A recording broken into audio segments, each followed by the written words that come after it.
Hey everyone, welcome to the stream. This is Accounting Nightmare. Welcome Alyosha, welcome Panicking, King Brolly, Sneejin, Counting Kittens. Welcome all to the stream. You've been playing Apollo Justice on your iPad and you end up vocally saying "my badge" when you present the thing. I've corrupted you. Excellent. Welcome Croaker. You want to buy Spirit of Justice, but you feel like an HD port is coming, so you're hesitating. Yeah, I actually bought it pretty recently for my 2DS, but if they announce a HD port, I'll feel a bit bad for spending the money on it. But I would also feel good because I don't get to play it in HD. Then Mega Man 5? I'm probably, depending on like when we finish this case, maybe I'll play that afterwards. Yeah, Mega Man is a good kind of filler thing, whereas Ace Attorney, I kind of feel like I need to sit down with it for a big chunk of time to get good quality out of it. I've noticed there's an Apollo Justice port on the 3DS eShop. I've been wondering if that looks better than the DS version, and maybe I should buy that to play when we play that game. I guess I've still got the 2 investigation games to play before that, so I don't really need to make that decision yet. Okay. So yesterday we got through the second investigation day for case 3. I hated the first day we did of this case. The second day, it redeemed it a bit for me. It introduced some characters I actually really enjoy. Viola is really interesting and fun, and the... What's the robot lady's name? She's not a robot. Lisa, yeah. Those 2 characters have been really enjoyable, and like kind of the more the case focuses on them and not, bad characters, the more I've been enjoying it. So we'll see how this I'm assuming this is the final section. This is the court section, so we'll see if we can finish it today. You spent a lot of the day reading through the Star Trek RPG. Might just be one of your favourite RPGs, well written, evocative, nice clean rule system. That sounds cool. Skyward Sword, Breath of the Wild, AAI 1, 2, AA 4, 5, 6. I have a long future ahead of me. Yep, I've got a lot on my plate, haven't I? This 3DS version has updated graphics from the mobile port. Ooh, okay.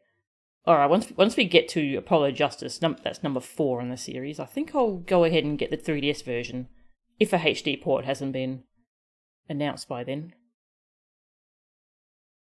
Okay, cool. Alright. Let's try and kind of sum up what's happened in this case. I need access to the court record first. January 8, 9:46 AM. District Court, Defendant Lobby number 1. Alright, court record. Alright, let's see. We are defending Maggie again. Poor Maggie is back in trouble. She was working as a waitress at a French restaurant, and she's been accused of poisoning someone. This is the victim, he's a programmer. He drank poisoned coffee, and it seems like he was in debt. He had a gambling addiction, and so he was in debt to this scumbag, a loan shark, lone tiger, whatever the hell you want to call him. And it seems like he won the lottery, $500,000, and that's when he died. Then he seemed like he was at a meeting with this guy when it happened, so we think either this guy or this girl are the murderers. We're not sure which. They're both involved with each other. And we think they set up Maggie to take the fall for it. And so these 2 are involved because he accidentally hit her with a car. Sorry, no, wait. She hit him, didn't she? Yeah, they had an accident. And he had to pay for her surgery, which is a lot of money. It was like $1 million, because she's the daughter of a crime boss. So he's scared of him, and so he's dating her and pretending to be in love with her. Kind of a mess.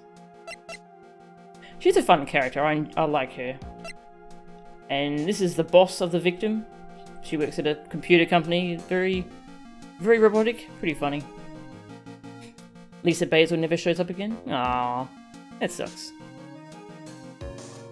If an Apollo Justice port gets announced, it'll happen at Tokyo Game Show in September. Okay. That is a fair while away. Ah well, we'll see. I might play Link Between Worlds on stream, I'm not sure. I do like that game a lot, so it would be fun to play. Yeah, meanwhile there's some bad characters I don't really like.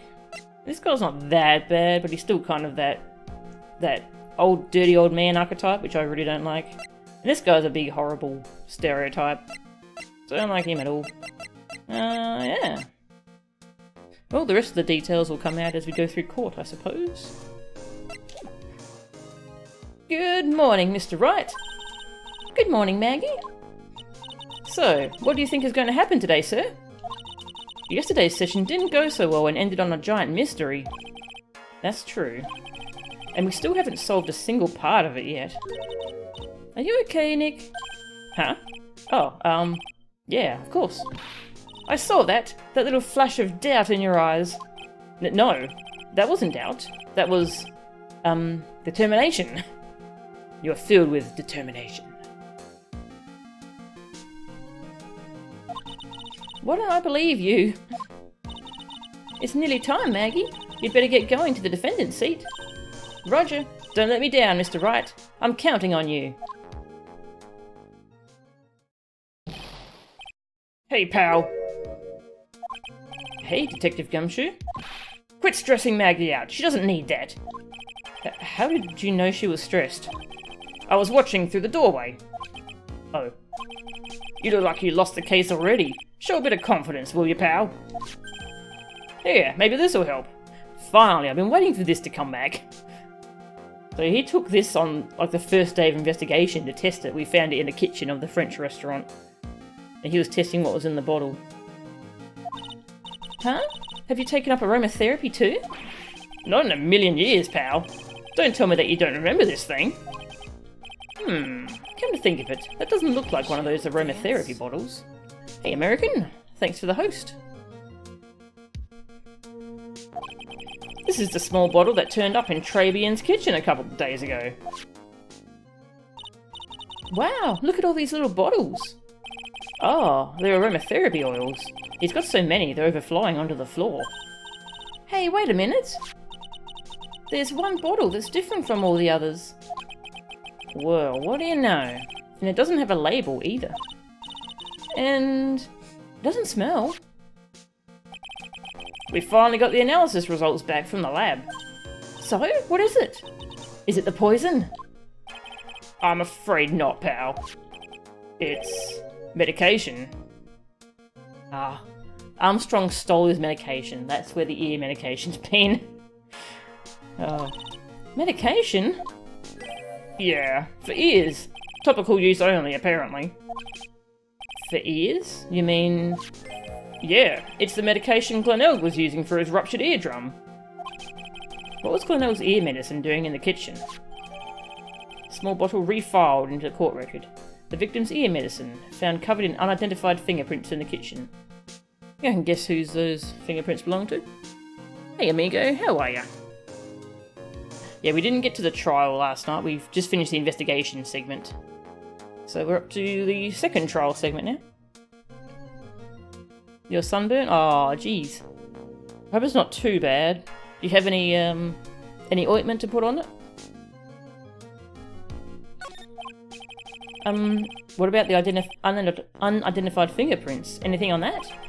Someone screwed up, so they only had time to analyse the contents of the bottle. Another hour and they might have gotten something on the prints, but... that's going to weaken its impact as a piece of evidence. Okay, pal, this is it. Make sure your defense is impregnable today, got it? Hang on. Yeah, he gave us another lunchbox, but we didn't get a chance to give it to Maggie. I wonder when that's going to come up.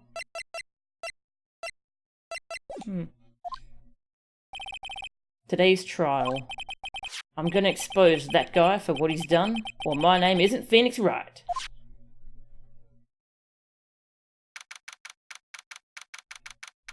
"10 AM, courtroom number 4.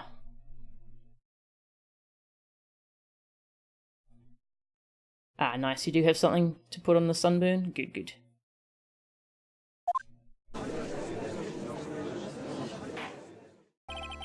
Court is now in session for the trial of Maggie Bird. The defense is ready, Your Honor. Ready and waiting as always, Your Honor. Very good. Then we'll get underway at once. Yesterday we heard the testimony of Mr. Victor Kudo. He claims to have witnessed the defendant putting a powder into the victim's coffee. However, the witness's testimony was plagued with a number of problems. The mark on the rim of the cup shows that the victim drank from it with his right hand. But according to the old man's testimony, he picked it up with his left hand. Thank you, Mr. Goddo. Furthermore, according to the witness's account, the victim was listening to the radio with an earpiece in his left ear. Yet, the victim's left eardrum was ruptured, which made him effectively deaf in that ear. It's amazing how many contradictions a single case can have, huh, Nick?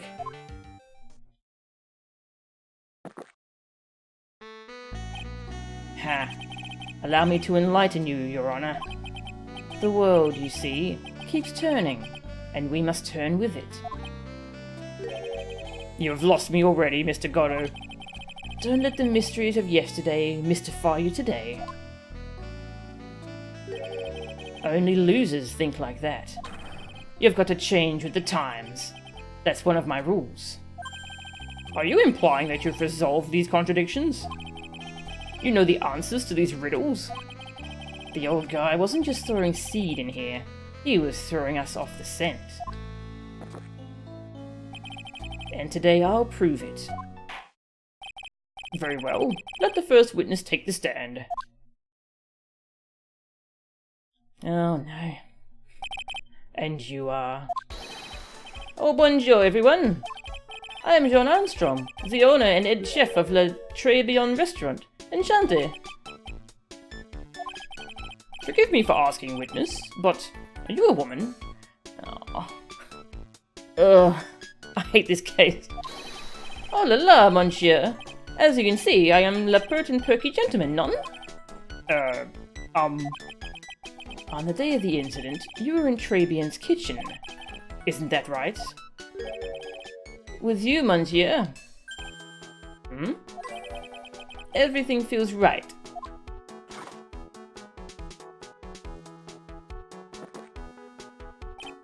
Ha.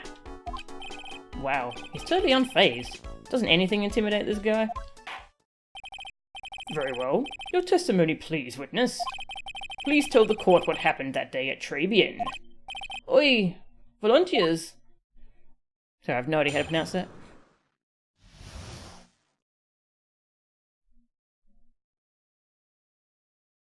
Oh, geez, that sounds horrible counting.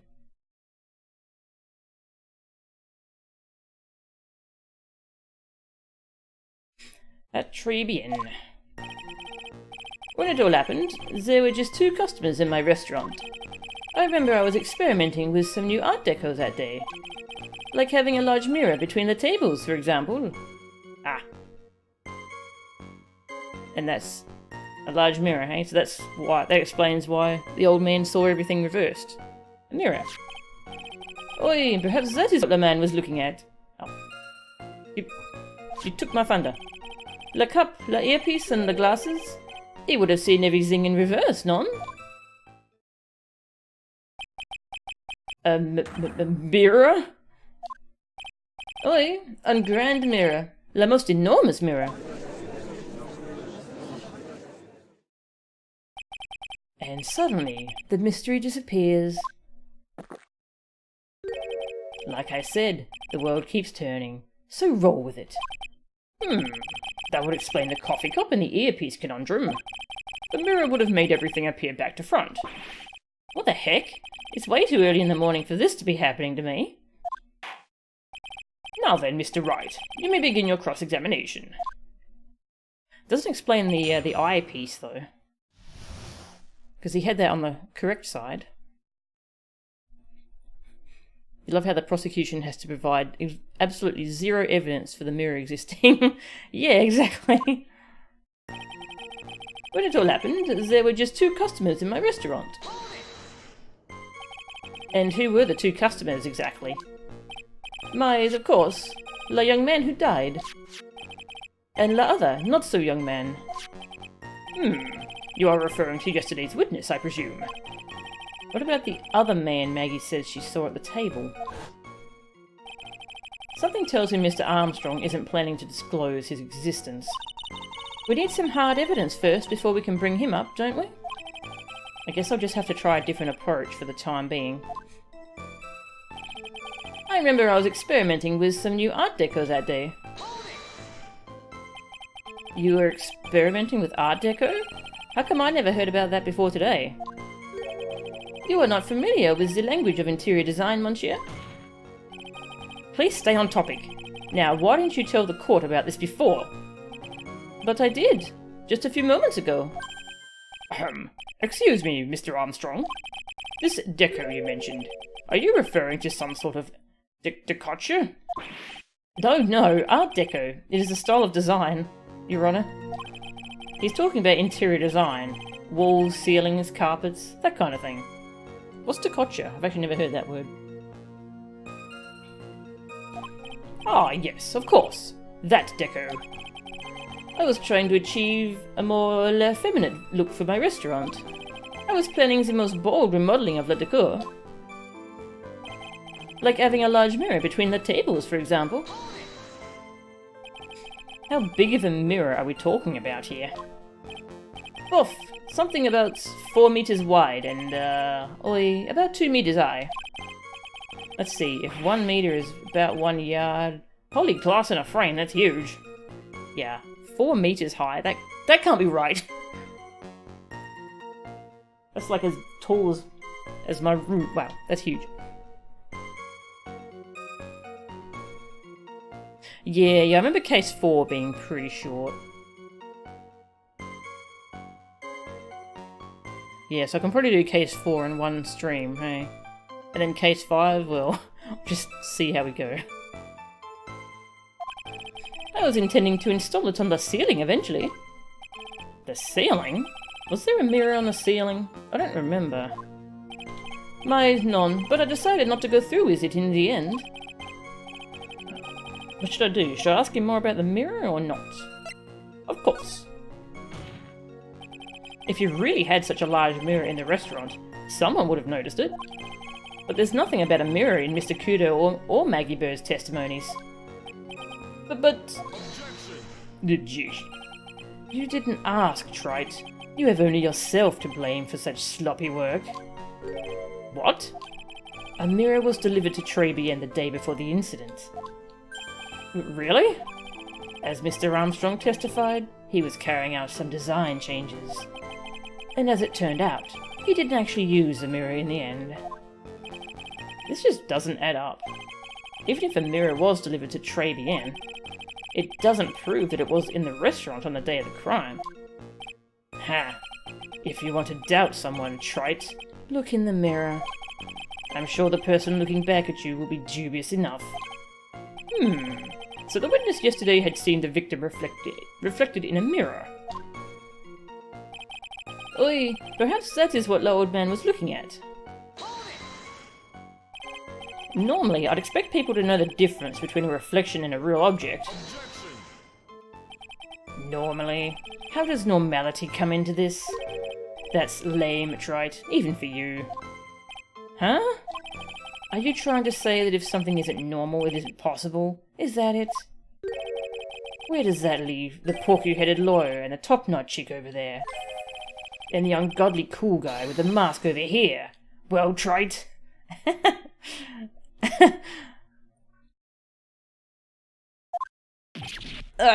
Not the hair!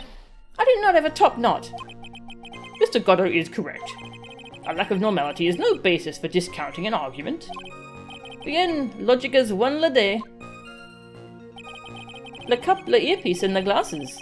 He would have seen everything in reverse, no? Everything? He would have seen everything in reverse? Oi. Hey, Nick. We should take a second think about what old Sadie said in his testimony. How did he phrase it again?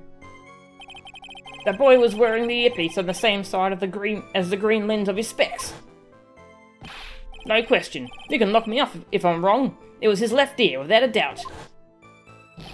And then he used the same hand to pick up the cup. His left hand. If he saw everything he described reflected in a mirror, then everything he said he saw on the left was actually on the right, huh? And that clears up all the problems with his testimony, I guess. Or does it? Ha. It's kind of hard to believe everything's the fault of a mirror, but... do you think old Seedy saw everything through a reflection? If he did, it would explain all the contradictions in his testimony. But that just makes the situation worse for Maggie. There's got to be something in that old man's testimony. We've just got to dig deeper.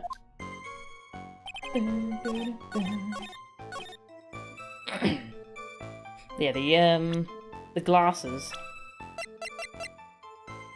Yeah, they're on his left side, so hang on. Just gonna save. The cup, the earpiece, and the glasses, the three symbols.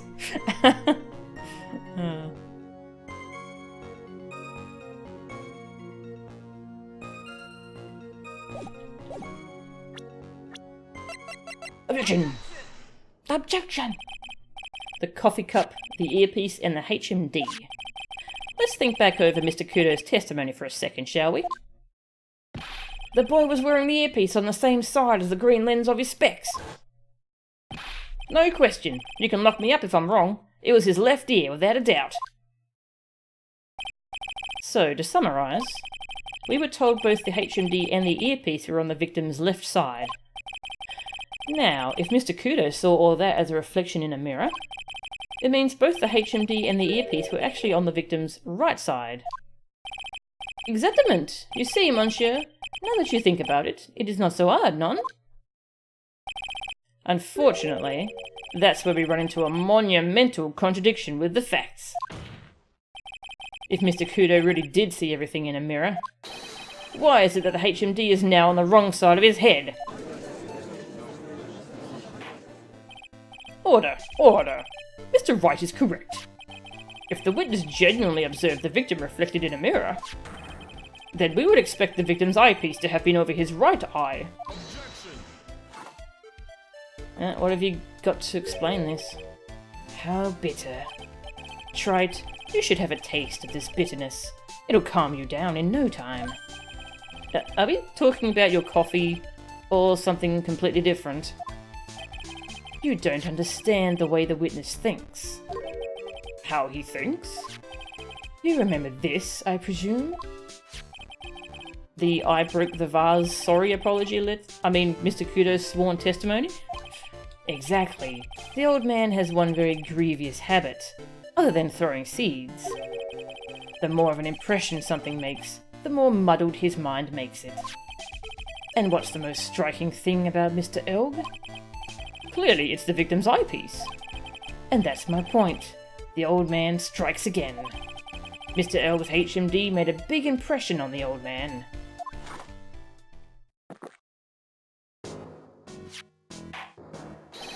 I saw the earpiece and those newfangled spectacles he was wearing.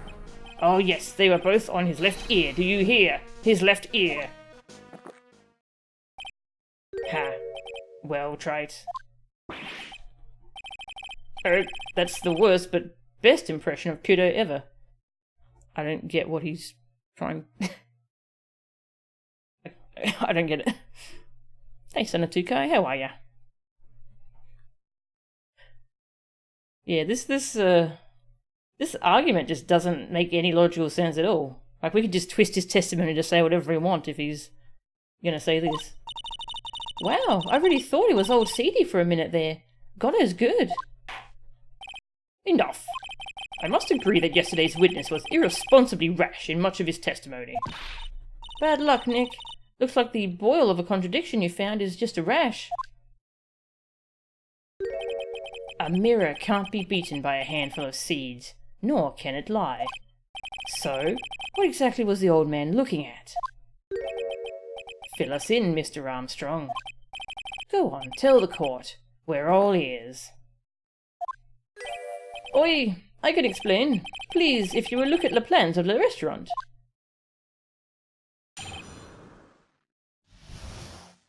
There, and drink some water.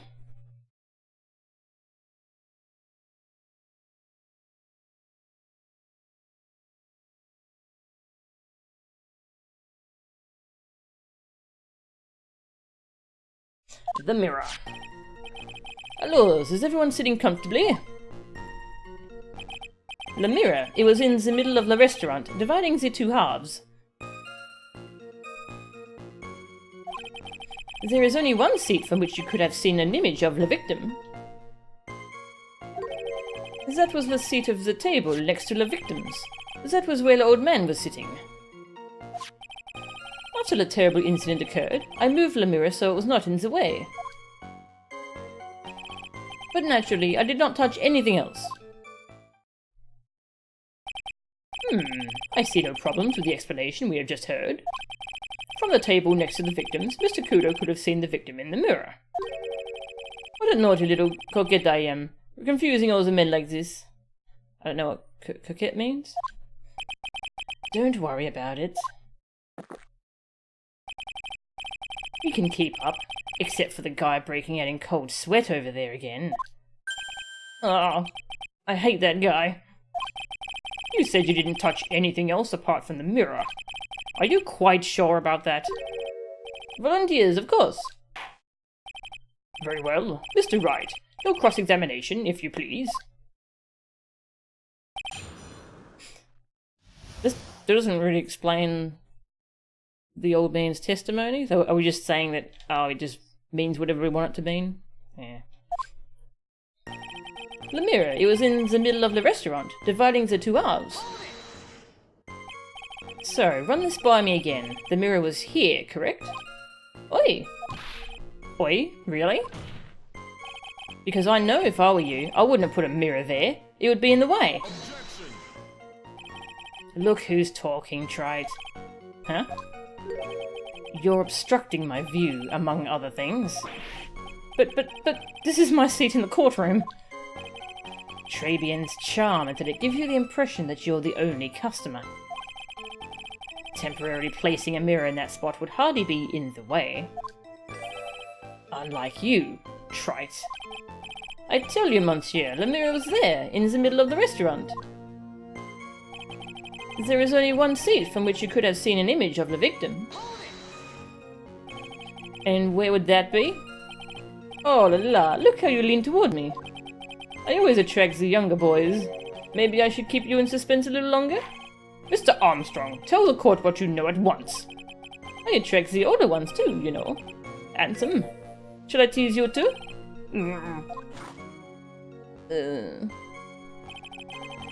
Okay. Thanks, counting. I'm already seeing a very hot someone, so I'm afraid you'll be waiting for a long time. I bet she has mocha cream skin and cappuccino perfume. And I would tell you, there was only one seat from which you could have seen. That was the seat at the table next to the victims. That was where the old man was sitting. So why can you only see the victim from that particular seat? Mais, monsieur, it is obvious, non? If you look at the plans, you will understand. The victim would have been reflected in the mirror like so. If you were sitting at the table next to him, you would have seen everything, non? So that's the old seat he was sitting in on that day. When the poisoning happened, the old man was sitting at the table next to the victim? Why does that seem kinda odd? After that terrible incident occurred, I moved the mirror so it was not in the way. Did you move the mirror while Mr. Kudo was off calling the police? Oi, exactament. I carried it out of the restaurant then. You moved a huge mirror like that all by yourself? What can I say? I know how to pick things up. Handsome. Heh heh. Goddo actually laughed at something. Well, given the witness's physique, I suppose it is possible. Did you move anything else from the crime scene, Mr. Armstrong? I look like the obliging type, non?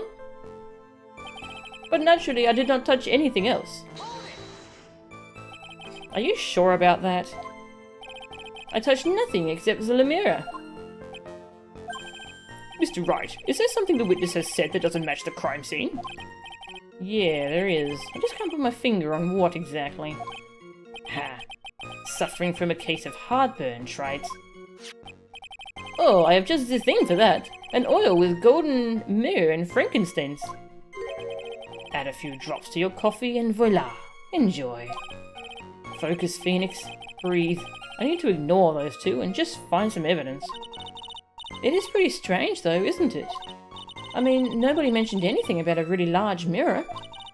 You'd think someone would have, but Maggie didn't, and neither did old Sadie. Then the only logical explanation is that there was no mirror inside Trabian that day. Now I've just got to prove it. Somehow.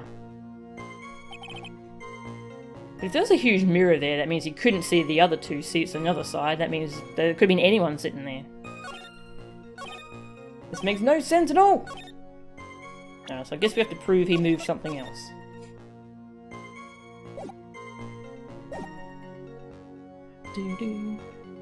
Alright, let's see, what could he have moved?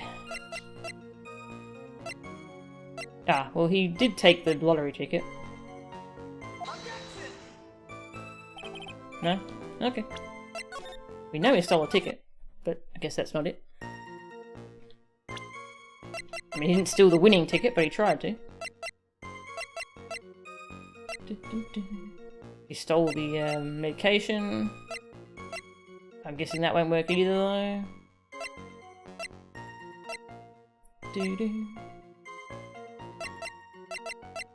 Alright, where's the picture of the crime scene?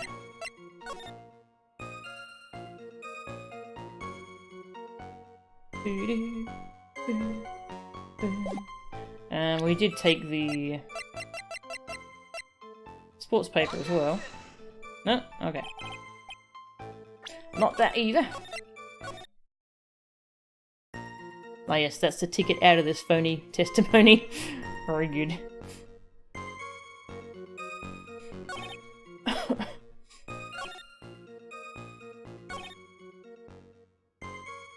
I mean, this testimony just destroys itself, but like, what specific point do I need to destroy? There's so much here that doesn't make sense.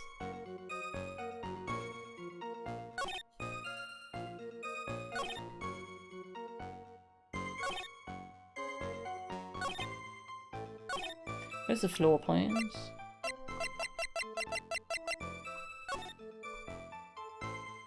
I mean, you can't even walk past it to serve anything, so it's obvious there wouldn't be a mirror there.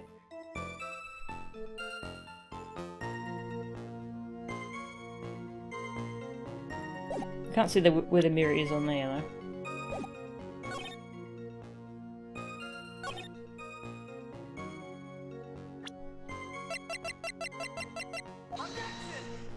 Nope, not that one? Okay.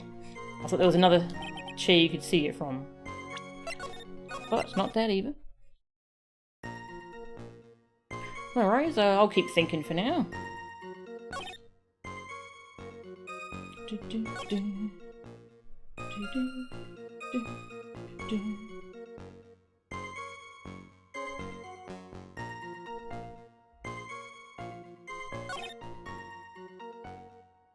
So you couldn't even see, from that angle we wouldn't have even been able to see if there was anyone sitting with the victim.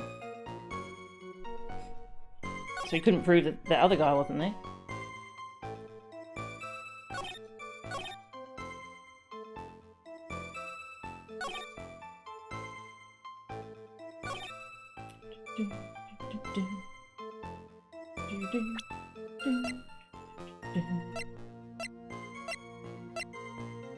Now, have we got something else he might have removed?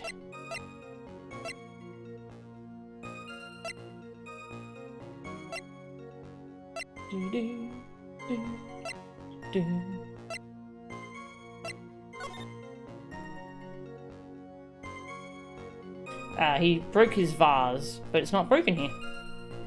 If he was sitting at that table, then his vase would have been broken. That's where the old man was sitting, so I guess we're going to present his testimony. Yay! Your Honour, Mr. Kudo's words yesterday strongly contradict Mr. Armstrong's testimony. This is the letter of apology that was written by Mr. Kudo, is it not? I realise it looks useless, Your Honour, but this is still testimony. Ha. I guess useless people are only really good at identifying useless things. What relevance does this scrap of paper have to the trial, Mr. Wright? Mr. Kudo's testimony is actually very relevant to the question at hand, Your Honor, because it very clearly contradicts with this piece of evidence. My badge. Well, Your Honor. Well, I'm not sure the contradiction is as clear as you would have us believe, Mr. Wright. Oh, perhaps you should reconsider before you try again. Try again? You mean I was wrong? Very well. Gather your thoughts, Mr. Wright.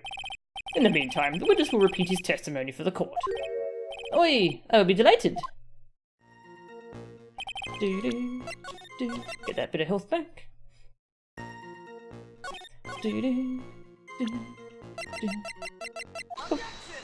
Objection! Now we show the photo.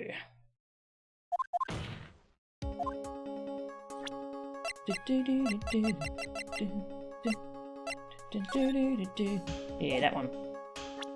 Talk. It's Larry. Larry did it. This piece of evidence contradicts with the testimony we have heard, Your Honor. The crime photo? Yes, this photo clearly shows something that theoretically should not exist. I'd like to point it out now too. What on earth do you mean by that, Mr. Wright? Should not exist. Ha! Sounds like you're describing yourself, Trite. Get over yourself, Goddard. Now then, if the defense would please clarify its statement. Yeah, I think I'm gonna have to point out the vase. What is the something that should not exist in this photo? It's the victim! The victim shouldn't exist.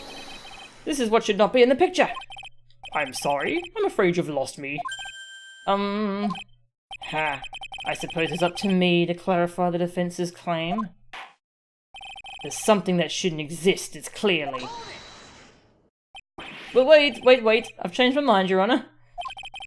The last thing I need right now is a scalding hot coffee shower. You didn't let Goddo finish his hot burn. Ah well. Very well. Gather your thoughts, Mr. Wright, and load your save file.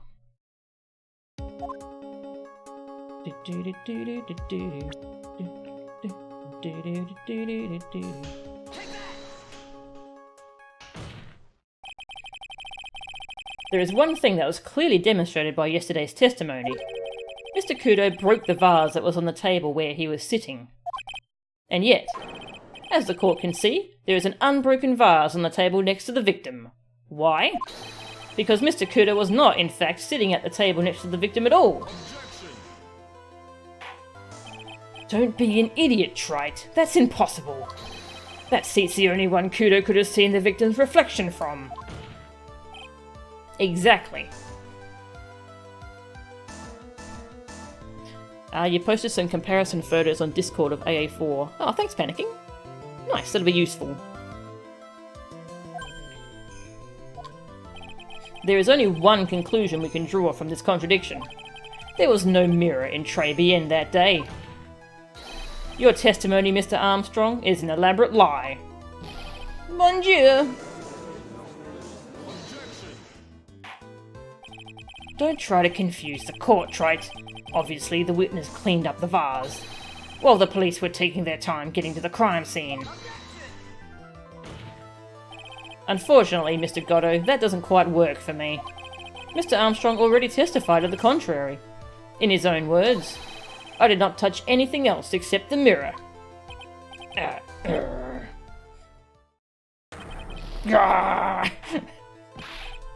Well, witness, what do you have to say for yourself? I was right. There was no mirror in the restaurant that day. In light of this revelation, we return back to the original problem. Why did the victim have an earpiece in an ear in which he couldn't hear?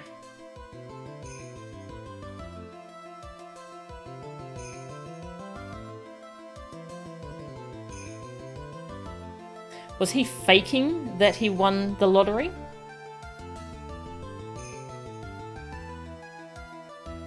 Why would he do that?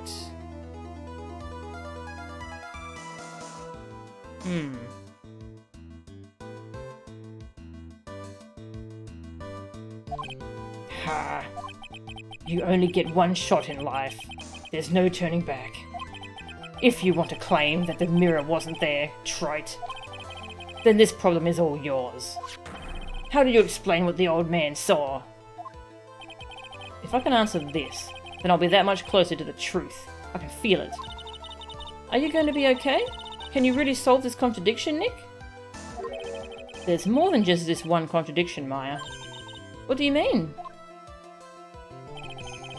Remember what Maggie told us?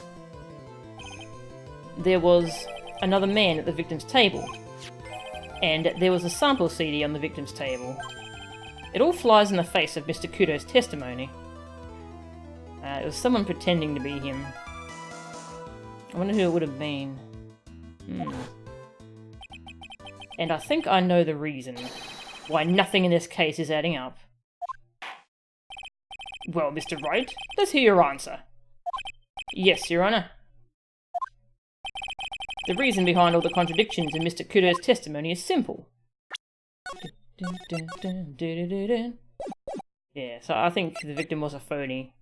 I think they replayed the whole crime scene for Mr. Kudo to see. I think he just made a mistake. Clearly, Mr. Kudo made a mistake. Mr. Trite, you're the one who brought up all these contradictions. And? If you're trying to tell us the old man just made a mistake, we can wrap up this case right now with a guilty verdict. Oh, how about it, Mr. Wright? Should I just declare your client guilty? Is that the best you can come up with, Nick? I'm sorry, Your Honor. I was the one who made a mistake. I kind of like when Maya tells you off. I'll give you one more chance, Mr. Wright. Think carefully before you answer this time. Yes, Your Honor. One more chance. It looks like I can have like 3 more chances. The ear doctor made a mistake. I believe we're looking at this the wrong way. It was actually the doctor's mistake. What? Yes, the doctor got the wrong ear. Objection. Well, I believe we saw an autopsy report yesterday. One that stated the victim's left eardrum was ruptured and had medicine in it. I'm beginning to wonder if it's not your eardrum that's ruptured, Mr. Wright. This is no time to be playing with people's perceptions, Nick. I'm sorry, Your Honor. Is there one more chance? Load save.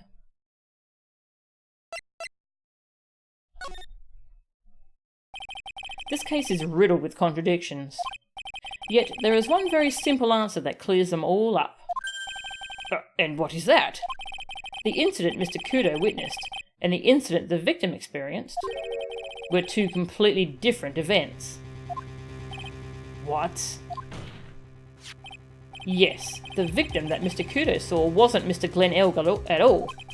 It was an imposter, a phony pretending to be Mr. Elg. Obviously, unlike the victim, there was nothing wrong with the imposter's left eardrum.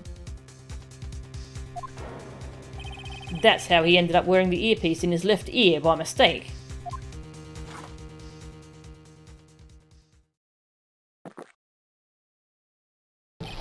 Pah! Order in the court. Settle down, or I'll clear the courtroom. Quiet, Gramps. Why don't you clear out of here, huh? What did you say? Trite, are you saying that what Mr. Kudo saw was a setup? Yes.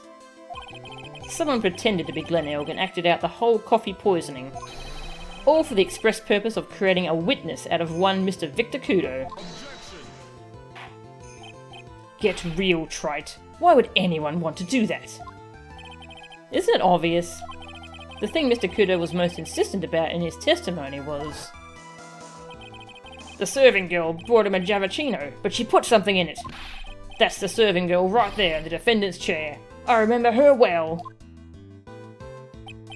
It's so hard to believe, but...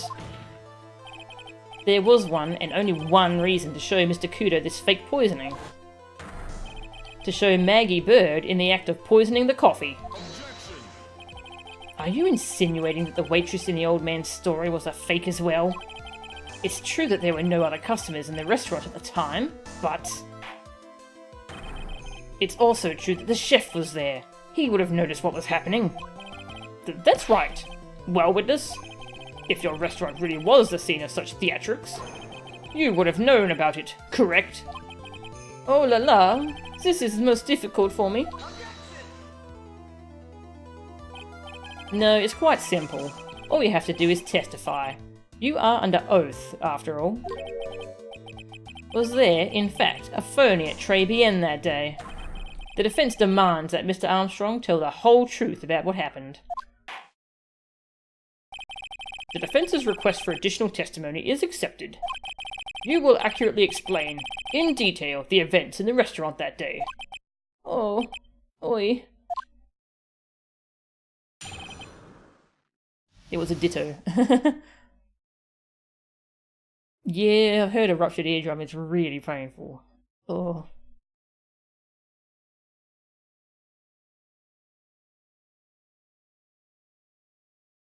In the restaurant. Le victim, Monsieur Elg. He came to my restaurant alone. I remember the old man arrived not long after him. There were no other customers. When he got word he won the lottery, Mon Elg became very excited. It was approximately 5 minutes later that the poisoning incident occurred.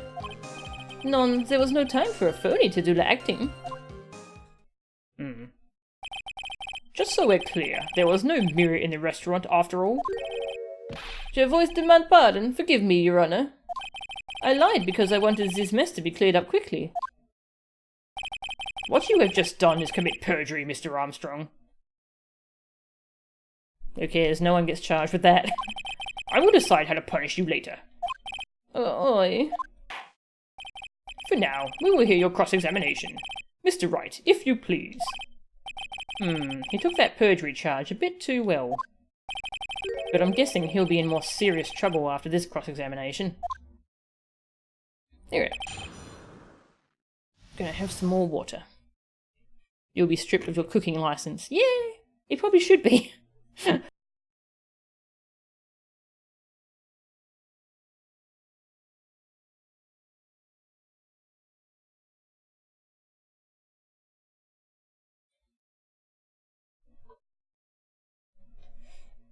In the restaurant. The victim, Monsieur Elg. He came to my restaurant alone. Was he alone at his table as well? My oi, I saw him from the kitchen. Yet the defendant, Miss Bird, remembers it differently. She swears there was another man at the victim's table. Ha! Unfortunately for you, Trite, yesterday's witness also testified that the victim was alone. You know, seeing you squirm like that reminds me of a certain coffee's bittersweet bite. What kind of coffee has he been drinking? It's not coffee, it's love. It's love that's bittersweet. Hearing Maya say that makes her seem wise all of a sudden. I remember Lord Man arrived not long after him. By old man, you mean Victor Kudo, correct? Oi, he comes often for my special coffee. I drank your coffee once, Mr. Armstrong. It's special, I'll give you that. It's worth a sip just for the experience. Oh, you make me so happy, monsieur. You are most welcome anytime. I said it was worth one sip, and nothing more.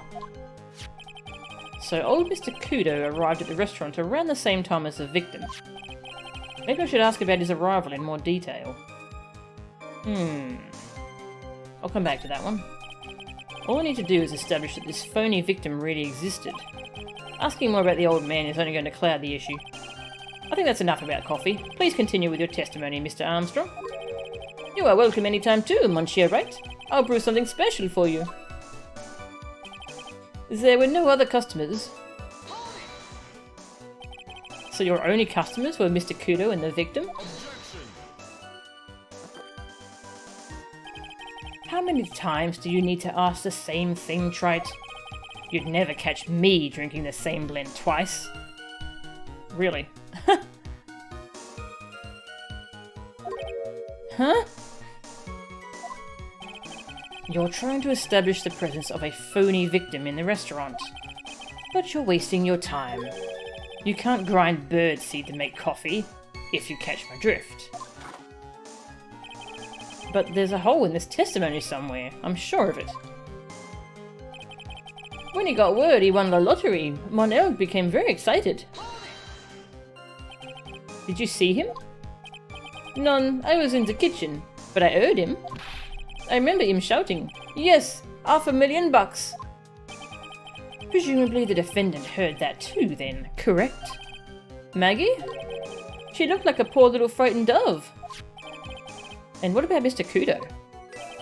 The old man choked on some birdseed that got stuck in his throat. It seems we now have yet another incident on our hands. It was approximately 5 minutes later that the poisoning incident occurred. And what were you doing at that point? Without any customers, you must have had time to kill. I am a multi-talented woman, monsieur. Sorry? What do you mean? There is the renowned chef, John Armstrong, and the tragic poet, Cloris Armstrong. Cloris?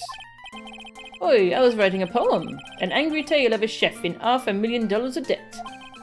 Cooking for a man who won $500,000 on the lottery. It is called Pourquoi. It means why.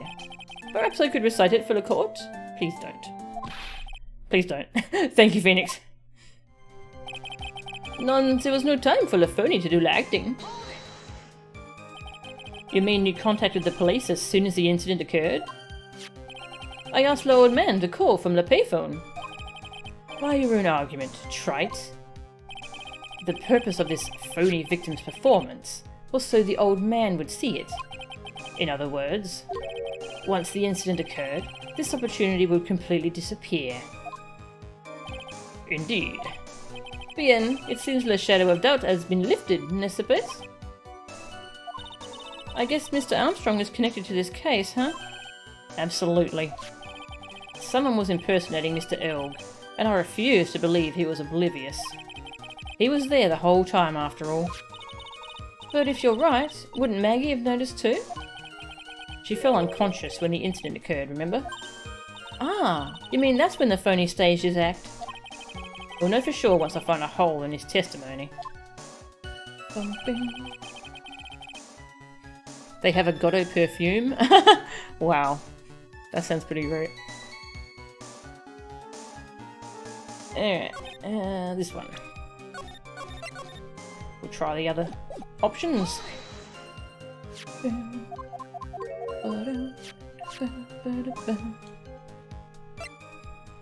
How many minutes after? So you're saying that not much time elapsed between when the victim and Mr. Kudo arrived? Oi, that is correct. But that still leaves the possibility that something happened in that gap of time. And by your recollection, how much time would you say elapsed? Let me see, approximately 2 minutes, I would say. 2 minutes? That's all? It seems unlikely that anything untoward could have happened in such a short time. Rats. I knew I shouldn't have pursued this line of questioning.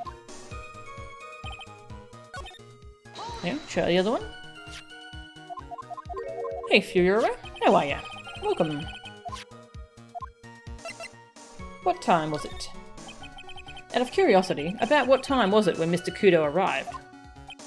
Oh no, I cannot remember, monsieur.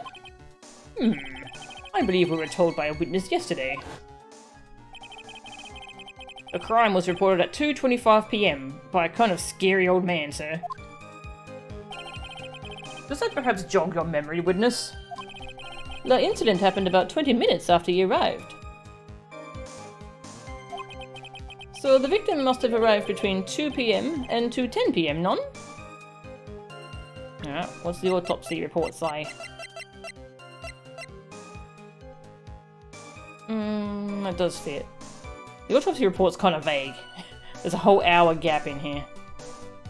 Hang on, when is the lottery? Where's my lottery thing? 1:30 PM. Bingo! Getcha. Just after 2, huh? Thank you for your help in jogging my memory, Monsieur. You are wonderful. Haha, I can't sit here all the time and do nothing now, can I? The time of day will be added to the witness's testimony. Oi, Monsieur Judge, everything I do it for you. Merci bien. That's French, isn't it? Haha. I'm glad at least one person is in a good mood. He's even humming a song to himself. I remember La Old Man arrived not long after him, just after 2 PM. You've been grinding levels in SMM2. Ah, nice. The person at the top of the leaderboard is definitely cheating. Ah, really?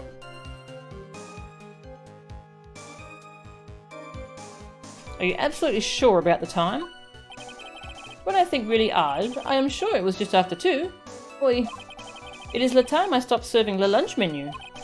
Quite right. I always break for lunch when the restaurants are serving their specials.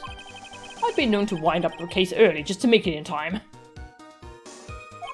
Haha. I guess you should never get between a hungry judge and his lunch. Oh, would you look at that? It's almost lunchtime already. Witness, get on with your testimony, please.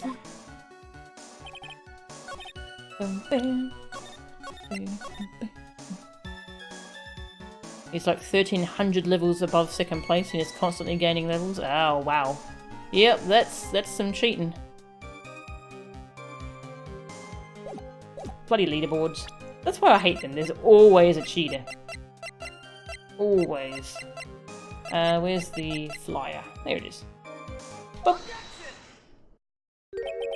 I'm afraid I've finally got you, Mr. Armstrong. Kui? What do you mean? At the time in question, the victim was listening to the radio with his earpiece. The show he was listening to was Millionaire Radio. Each week, they announced the winning numbers of the $500,000 lottery ticket. Oi, that must be the show Monel was listening to. I can't see any problem with this testimony, Mr. Wright. I wonder... You said the victim arrived at your restaurant after 2 PM, correct? Oi, I am sure of it. I remember it perfectly now. I know it was that time, because I had just finished serving the lunch menu. Get to the point, Trite. If you have one. That show is broadcast live at 1:30 PM. And it claims to be the most thrilling 10 minutes of your life. It's on the air at 1:30? Now, supposedly, the victim made some noise when it was announced that he had won. And yet, I don't believe his cry of joy could have occurred after 2 PM. Because the show had already finished more than 30 minutes earlier by that point in time. No! This victim we've been told about has done nothing but the impossible. Listening to the radio with a ruptured eardrum, catching a show that was already over. There is only one conclusion you can draw from these facts. This victim was an imposter, acting out the poisoning 30 minutes after the real murder. Yes, there were 2 Glenelgs in Trabian that day. The real Glenelg, now dead, having been poisoned by the real killer. And the phony Glenelg acting out the events for Mr. Kudo to witness. It certainly seems that way. I mean, if that wasn't the case, how could you explain the time discrepancy? Quite a performance, Trite. You were almost on a roll. I just want to point out that this is all only possible because the autopsy report is vague enough to leave an hour gap.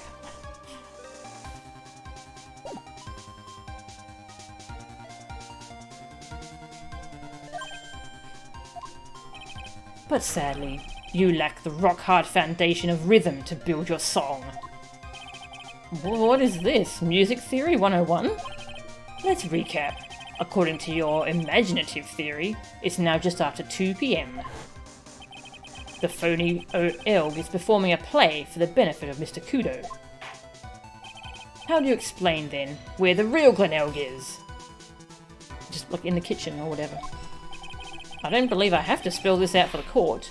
However, at that time, the real Glenelg was already dead. That's certainly the obvious conclusion. Thank you, Trite. That's exactly what I was hoping you would say. What? Now, I presume you can prove this theory of yours? Can you explain where the missing corpse went to? The missing corpse? According to the old man's testimony, there was only one other customer there. If that customer was the phony Glenelg, then where did the killer hide the body of the real victim? Just in the kitchen. The prosecution has a valid point, Mr. Wright. If your theory is to stand up to examination by the court, you must provide us with proof by answering the prosecution's question. Where did the killer hide the body?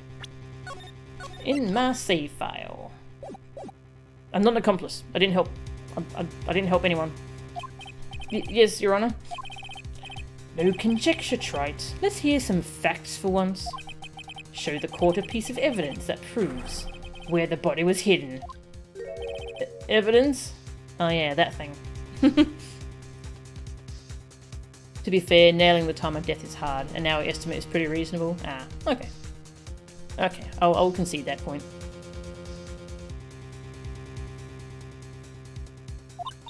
What's with the intense pressure in here all of a sudden? I thought I had him with that contradiction. But he's turned it all around and backed me into a corner instead. Well, Mr. Wright, the court will now hear the defence's theory and evidence. First, where was the body of the real Mr. L concealed? Okay, we've got a choice. Well, I think it was inside Tribien, so let's try outside first. Clearly, there's no place to hide a body inside Tribien. Therefore, the killer must have hauled the body outside. I see. Nice supposition. But the real question is, can you back it up? Where's the evidence that proves the body was taken out of the restaurant? Obviously, it's my badge. Too bad. I don't think you'll ever grasp the real heart of rock and roll. Why is he talking about rock and roll all of a sudden? What are you talking about? He means that your evidence is irrelevant, Mr. Wright. Come on, Nick. You've got to think it through. Feel the beat, and then hit him with some heavy metal. Okay, I need to calm down and get my facts straight. What should I do now? Let's figure out what evidence we're going to need.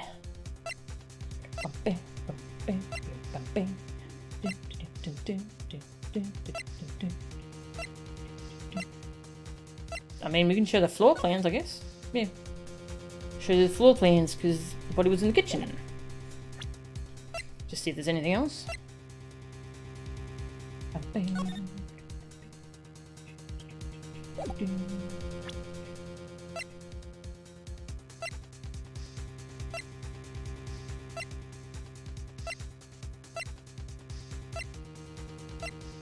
Hit him inside a paper badge.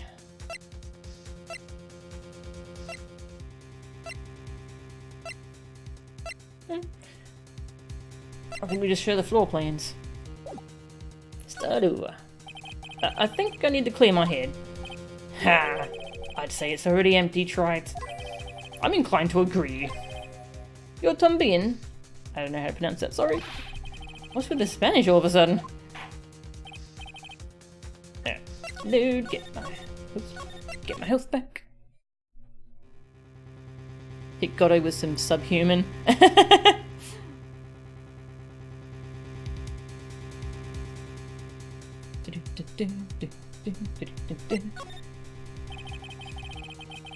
It would have been too dangerous to take the body outside. Obviously, the body must have been hidden somewhere inside Tribien. Interesting. But where could a body have been hidden inside a restaurant? Perhaps you would care to show the court on these plans, Mr. Wright? Yes, Your Honor. I actually have to show them. The exact location where the body was concealed inside Tribien is behind the cash register. The body was hidden here. I see. Nice supposition. They didn't have any funny dialogue for it. My badge. Too bad. I think this is the same dialogue, probably. Same dialogue.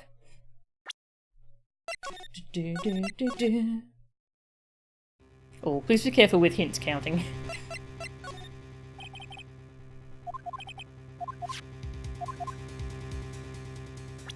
In the kitchen. Right in the letter C.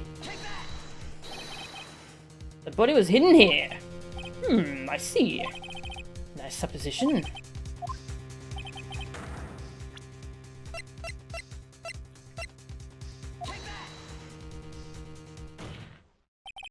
Mr. Armstrong, do you recognize this bottle? None.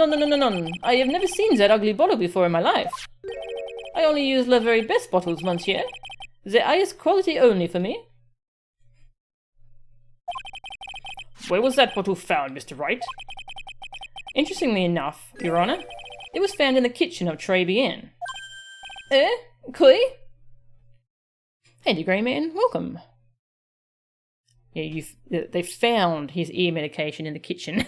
Scout's honor. Yeah. But I only ever use these bottles for my aromatherapy oils. But this bottle doesn't contain aromatherapy oil, Mr. Armstrong. No, it contains a medication. What kind of medication?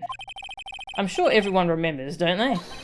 That Mr. Elg visited an, oh, here's that word again, otolaryngological clinic and was given medication that day. You can't be serious. The defense had the contents of the bottle analysed, and I had the lab results here. The contents of the bottle matched the prescription that was given to Mr. Elg. Pwah! Glen Elg's murderer hid the body in the restaurant kitchen, at which time this bottle fell out of the victim's pocket. Mr. Armstrong, when the incident occurred, didn't you say you were in the kitchen? Mon Dieu.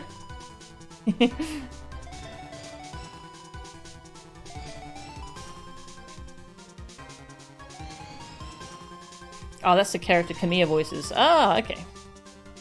Is it just you, or is Goddo sounding more and more like Mr. Burns as the game progresses? Probably. Oh. Yes, you know what I'm about to say. It was you who hid the victim's body. You did a fine job pretending to defend my client, Maggie Bird. However, you were setting her up to take the fall behind the poor girl's back. None! Poor Maggie. Got totally caught up in all this. Oh, order! This is an extraordinary development. Alright, well, can we swap the voices to Japanese so we can hear his Japanese objection?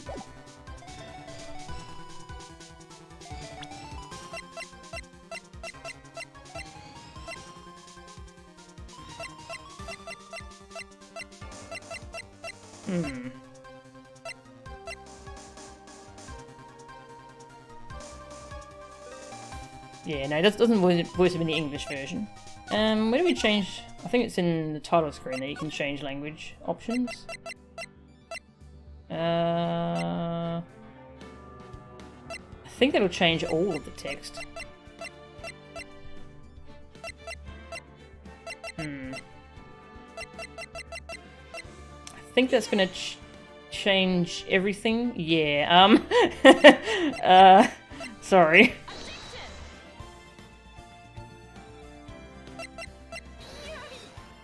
Oh, whose objections are we getting? Is that Pain?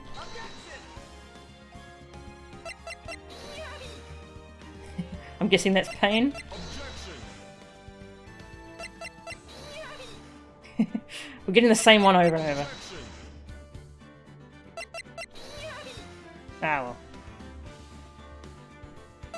Oh well, yeah, sorry I can't play in Japanese. I don't know Japanese, so. Oh. Yeah, you can't. Sounds like you have to change the whole thing to Japanese to get the Japanese audio clips. Order! This is an extraordinary development. Witness, did you murder Mr. Glen Elg? Never. I could not do such an horrible thing. No.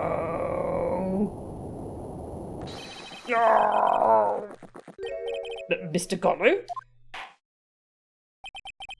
The bitterness. Every time I get lied to, I always down a mug of coffee. That's one of my rules. Do you have the slightest idea how many cups you've had by now? Then I like to do the same to the person who lied to me. I like to take them down with my empty cup. Listen up, chef. How about a brand new flavour in your ear? My H-deficient friend. H? You would demand pardon. Please, you must hear me out. It is a trap. Listen to me. Por favor. Yo hablo español, Mr. Armstrong, and por favor is Spanish. I'm only going to ask you once. Did you do it?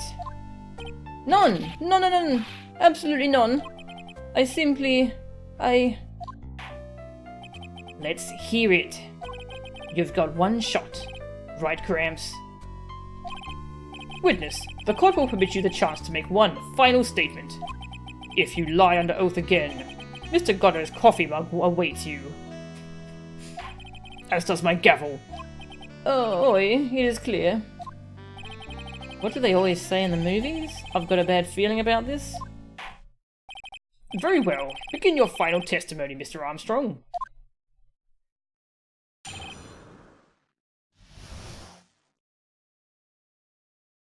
Yeah, he hasn't spilled a single drop of coffee. It's pretty impressive. The confession. It is true, I hid the body in the kitchen. A man forced me to do it. I had no choice.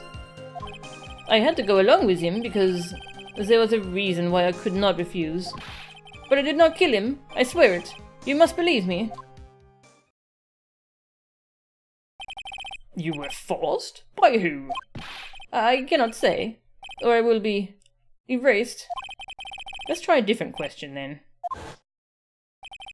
When Mr. Elk died, was he really the only person at his table? There was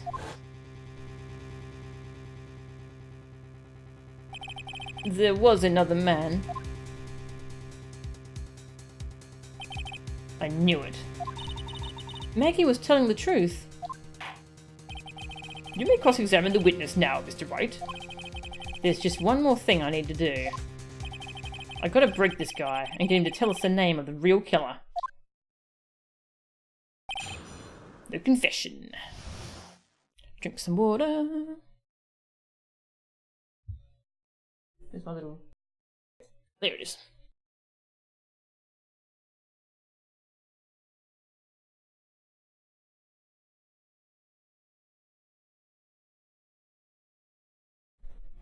The confession. It is true, I hid the body in the kitchen. Oops, need to press. Did you carry the body by yourself?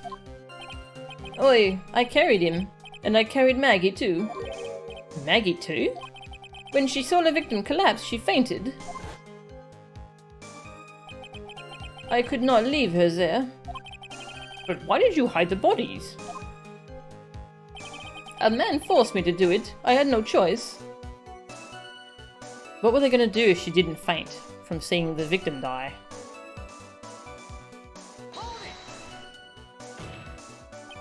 What man? Who was he? None I cannot say. I fear for my life. He's really scared. You'll just have to put the words in his mouth, Nick. Yeah, you're right. If he won't tell me, I'll tell him. But why would you go along with this man? I had to go along with him because there was a reason why I could not refuse. And what reason would that be, Mr. Armstrong? You know, monsieur. Yes? Surely you cannot expect a young maiden to talk about such an embarrassment?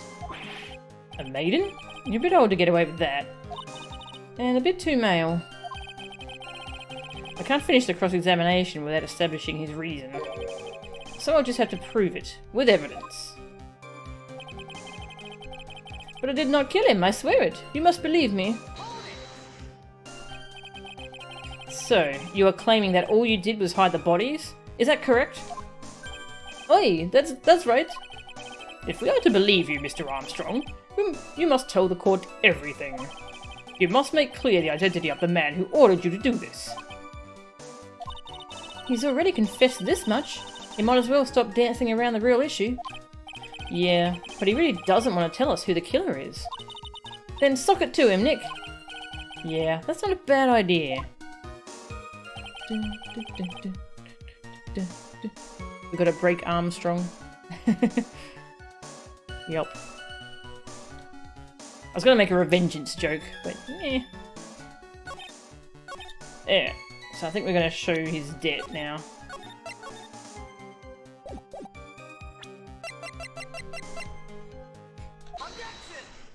Objection! You have a $500,000 debt, don't you? $500,000? Is this true, Mr. Armstrong? Oi, your sister silly. I was weak, and I borrowed the money. This is Mr. Armstrong's Achilles heel. And that's why you couldn't refuse anything asked of you by this man. Giotto. I can tell today has worn you out. You have my permission to go home, Mr. Wright. Excuse me? Oi, you are tired. This oil is a mild blend of myrtle and lavender. Don't worry, Trite. We've got this covered. Covered? Like I'm gonna leave it to you to finish. Anyway, the point I'm trying to make is that Mr. Armstrong has this one fatal weakness. I'm just gonna load my save. Once it lets me. There we go.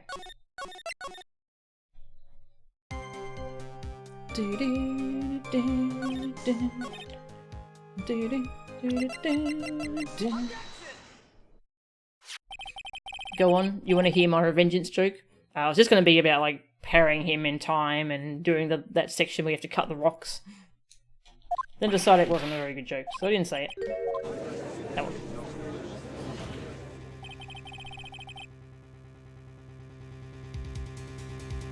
Ah, okay. Kamiya ended up voicing Goddo because he had pestered the director of this game to let him voice a character in one of his games.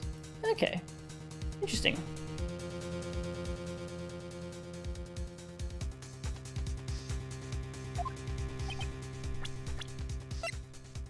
This butthead.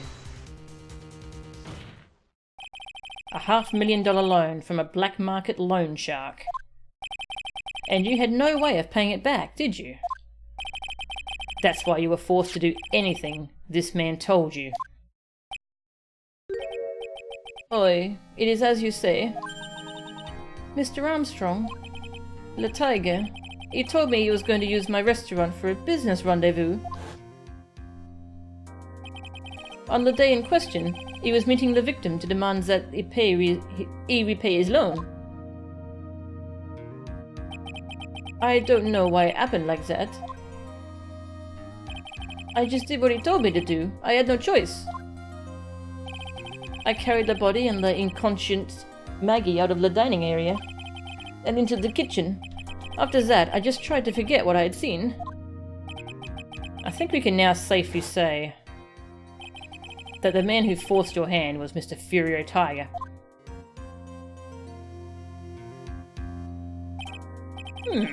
I do have one further question for you, Mr. Armstrong.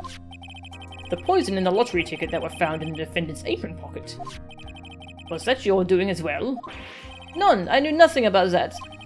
Making it look like it was Maggie who had done it. I was not. It is despicable. Mr. Goddo, you will summon this Furio Tigre as a witness. I doubt that can be arranged today, so we'll adjourn for now. Proceedings will continue tomorrow.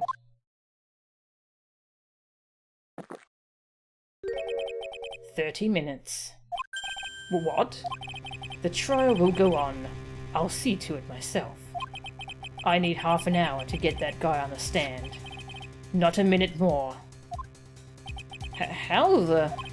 Don't sit back and relax yet, Trite. No one knows if that chef is really telling the truth or not.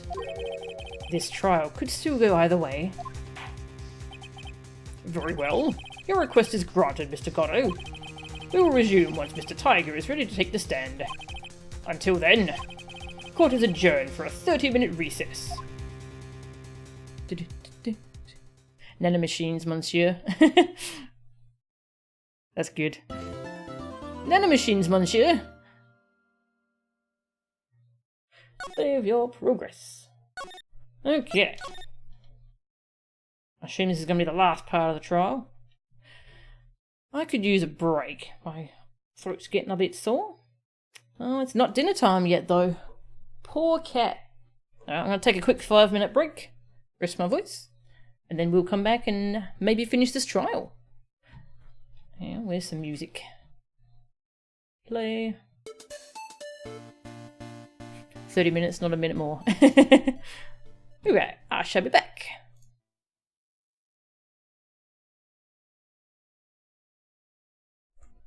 Okay, I'm back. I ended up feeding the cat anyway, just so that she wouldn't be looking for food while we're in the middle of a trial segment.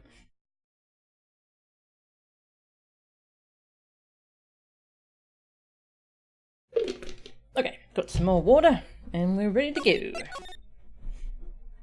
Let's go. 1:21 PM. Defendant lobby number 1. So we're finally going to see the tiger on the stand. We've almost got this case won now, Nick. I wish I could agree. Huh? Well, I cross-examined Mr. Armstrong just now. He said he was just doing what the tiger told him to do. But Goddo picked up on it, remember? He pointed out that without proof, we don't know if what he testified is the truth. You mean, you think Mr. Armstrong was lying? I don't know, but if that's the line the prosecution takes, we could be in trouble. I get the feeling that we don't have the case-making evidence we're going to need. Hey, pal! Detective Gumshoe. What are you so jumping about, Detective? Your hair's standing on end. Hey, that's the pot calling the kettle black, little Miss Topknot. It's not a topknot. Never mind about the hair. Just calm down, alright? I can't stand still when I don't have a job to do. I kinda get wound up. Arrgh. No kidding. You gotta have something you need me to do, pal. Anything. Well, hey, I'm gonna take a jog back down to the precinct. I could get some prints analysed for you if you've got an hour. An hour? The trial will have reconvened by then. But, Nick, we still don't have a really decisive piece of evidence, right? True. Without some kind of trump card to pull out of the bag, we're really stuck. You said you could get some fingerprint analysis done in an hour? You bet! In that case, would you mind checking the prints on this for me? Oh dear. Check out my badge for me, yeah. Alright, we should save, but yeah, check out my badge. What are you doing, Nick? If Detective Gumshoe's going to check some prints for us, shouldn't he be checking this? That's that small bottle I gave back to you this morning, right? The victim's ear medication that we found in the kitchen? Look, it even says covered in unidentified fingerprints right in the court record. You're right. Actually, that's been gnawing at me too. Yeah, sure it has, Gumshoe. So you'll look into it for us? Awesome. Alright, let's see what the other dialogue is now. Our save wasn't that long ago, so... I'm not sure, actually, panicking. Yeah, what is Maya's hairstyle called, if not a top knot?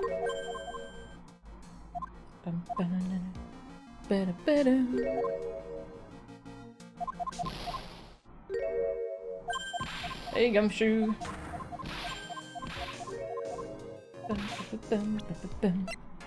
The thingamabob. If you're going back to the station anyway, could you find out whose prints are on these? Or on this? Oh, hey! That's the small bottle I gave back to you this morning, right? Yeah, I think it's time we solved the last mystery of who the prints on it belong to. Sure thing, pal! Actually, that's been gnawing at me too. Small bottle given to Detective Gumshoe. Okay, I'll get this off to the lab right away. Just make sure you don't lose the case before I get back. There's not much dialogue if you get it right. This is pretty much the final showdown, I guess. It's time to separate the phonies from the real guys. Nice one, Maya. 1:56 PM, courtroom number 4. Court will now reconvene. Mr. Goddo, did you find this Furio Tigre? I even tamed him for you. It was a 3-cup job. No problem. Tamed him? The guy's name may be Furio Tigre, but come on. He's pretty lively. Be careful, he still bites. Very well. Please show Mr. Tigre to the stand.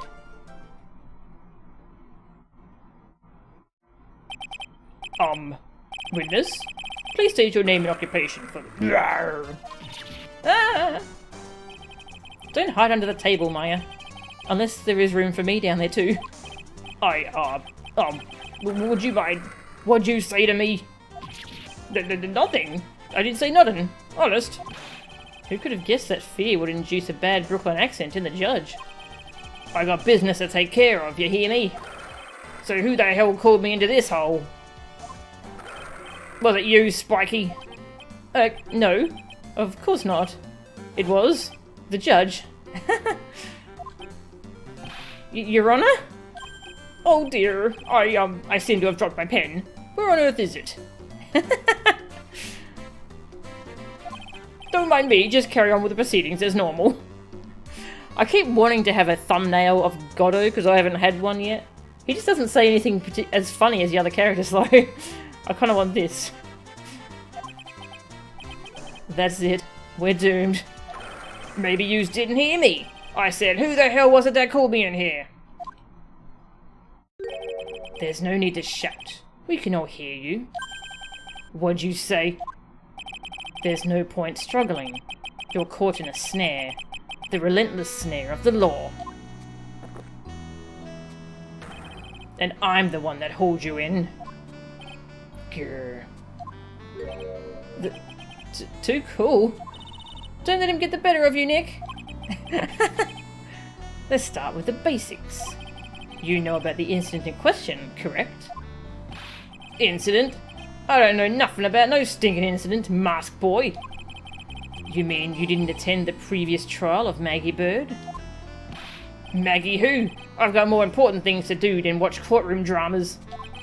Of course. Well, perhaps you could give us your testimony then?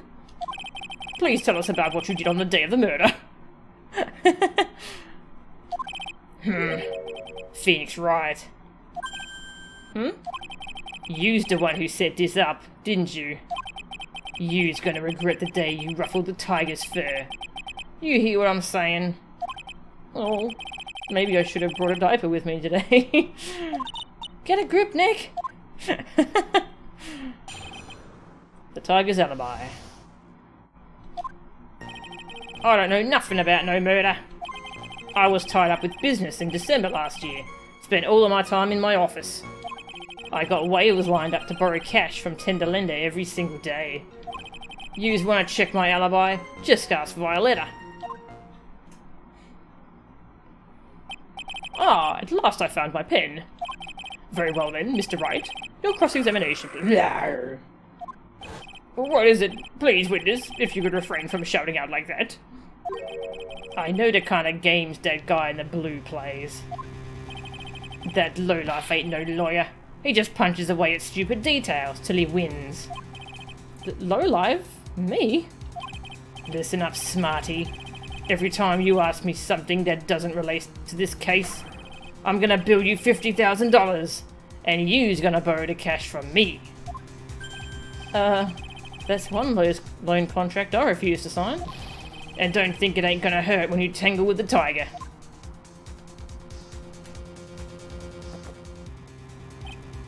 Ha, I love a good spectator sport. Just a minute. That's really not... This witness is... How can I put it? A hungry tiger roaming the urban jungle. Get on his bad side, and he'll bite everyone's heads off. Yours too. Very well. I have no choice but to impose a penalty system here. Ugh. You'd better be listening. I said I got business to take care of. Big business. If I don't split now, I ain't gonna catch my bus. The court will impose a penalty for any irrelevant pressing of witness testimony. Keep that in mind as you begin your cross-examination, Mr. Wright. Yes, Your Honor. You can do it, Nick. Come out from under there already, would you, Maya? Can I just say, I don't like this character at all. I think he's a lame villain. I don't know nothing about no murder. Now, let's see what happens when we press the wrong thing. This character? You don't like this case? Yeah. Yeah, agreed. I don't buy that you haven't even heard of the incident that occurred at Tribulations. Heh. You's got a big mouth, right? You's trying to say I was on some mob hit. Is that what you're trying to say? Where's your proof then? Evidence? Yes. Well, for an attorney to make an accusation in court, he must have evidence. That's from loan shark to lawyer. A beginner's guide, yeah? Ah, I see you're the studious type, Mr. Tiger. Very good. Ha. Why don't you ask him to represent you sometime, trite? What should I do? Alright, so we didn't get a penalty yet. This case belongs in the circus.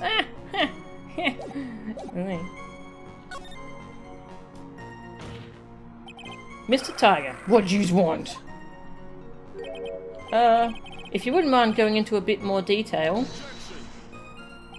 This is a dead end, trite, and you know it. Remember the rules. Pressing the witness without evidence to back up your attack is prohibited. As I said earlier, the court will impose a penalty for such behaviour. This guy's just bullying the court, and... Ouch, the pain. Now then, Mr. Tiger, would you mind repeating your testimony from the beginning, please? My time ain't free you here. You's better remember that. If I miss that bus, someone's gonna pay. Well...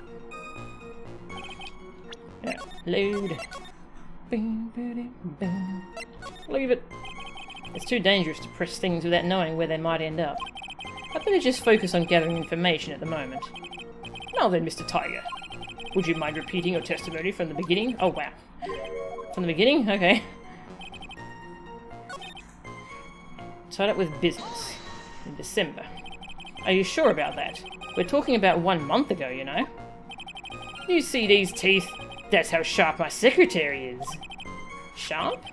Is he talking about Viola Cadaverini? She writes everything in my scheduler.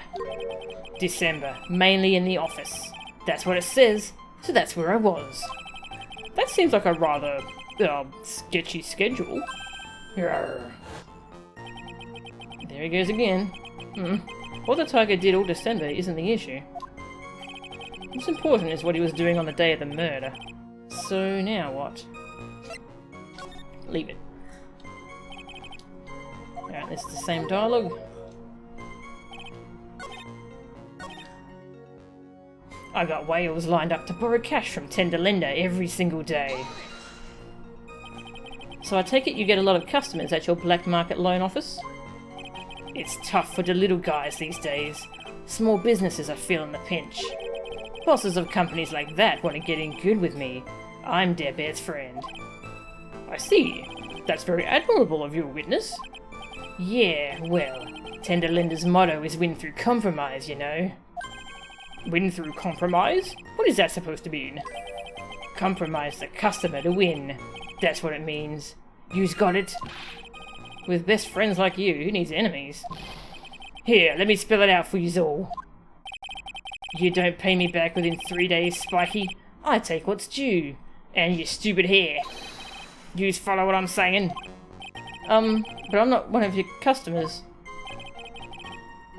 Should I ask more about tender lender or not? Yeah. I have to restart from the beginning because I think they just used the same trigger for all of these. You just want to check my alibi. Just ask via letter. Let's see what this says first. Just think, all you have to do is press him on something irrelevant, and bam, $50,000. Get real, Maya. How about you pay back the money then? Your allowance should cover it. Hey, I'm no idiot, you know. Well, I'm certainly not the one who thought the $50,000 was free money. Anyway, I need to work this guy without pressing his testimony too hard. But his testimony is pretty solid as it is. I admit nothing jumps out at me as a contradiction. But I've got to find an opening somewhere. Or I need to make one. Yeah, it's There's it's solid because it's vague as hell. You just want to check my alibi? Just ask Violetta. Yeah. By Violetta, you're talking about the Cadaverini families? Yeah. You don't want to cross them, or you's gonna wind up sleeping with the fishes. Once the Godfather finds out you's been dragging Violetta through the mud, he'll do you in. Sorry, I couldn't quite put it all together towards the end there. He said that just like Viola, didn't he?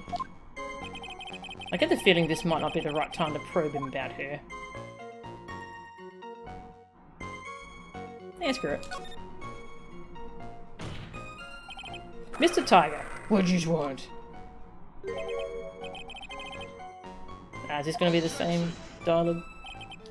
Okay. I mean, I wanted to ask about the alibi. Yeah.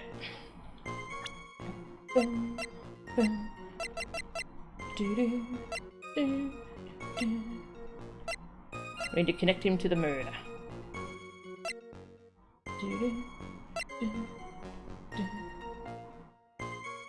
So I guess this is probably some good evidence. So let's see. Let's be one of these two. How about the one where he's in his office all the time? Not that one? Okay. The victim had a meeting with him. That's not fishy? Yeah. For this case, there's a lot of holes in it, but most of them you're not allowed to tear open. You kind of have to find the exact one. You don't know nothing about no murder. Alright.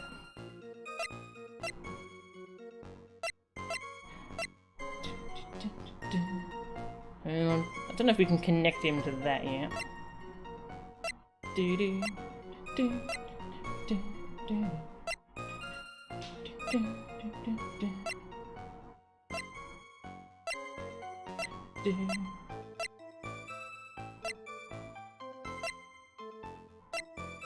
And that's the best thing we got.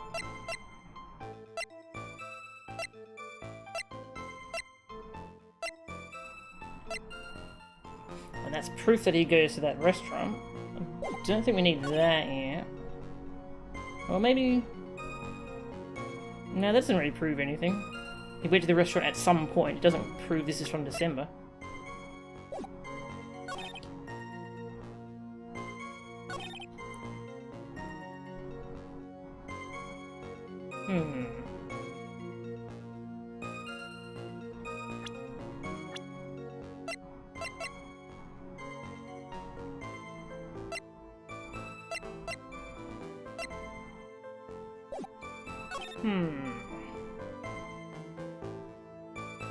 Maybe I do need to press harder on one of these? I'll try pressing harder on one of these.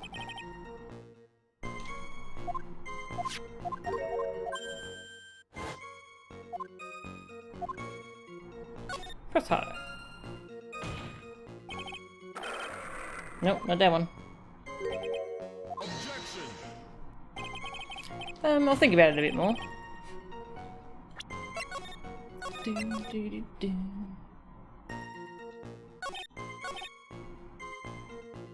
This seems pretty unrelated, but this is the only one I haven't tried pressing harder on, so I'll just check this one.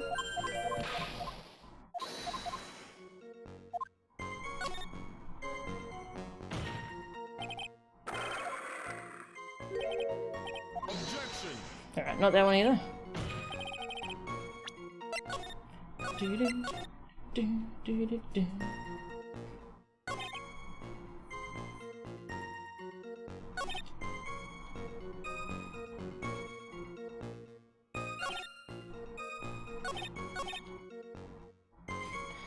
Spent all my time in my office.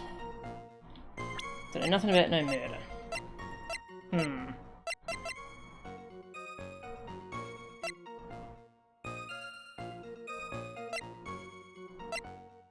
I mean, are we going straight for accusing him of being my doppelganger?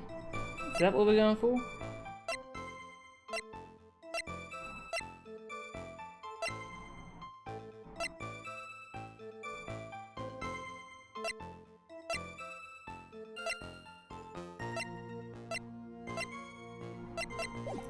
I'll try it.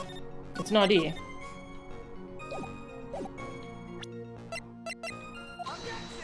Nope. Damn, we can even prove it because he's got the fake badge. There's so many ways that this guy's obviously guilty, but I've got to find the way the game wants me to point it out.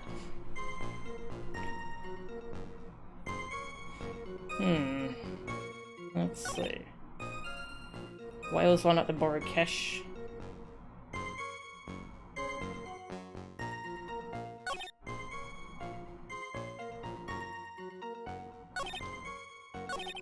It's also vague.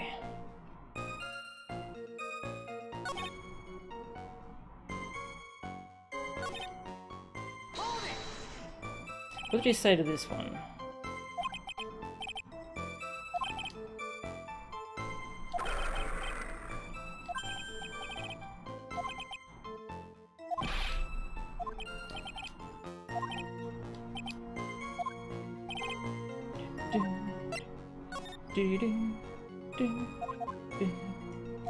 Evidence that he was in on some mob hit.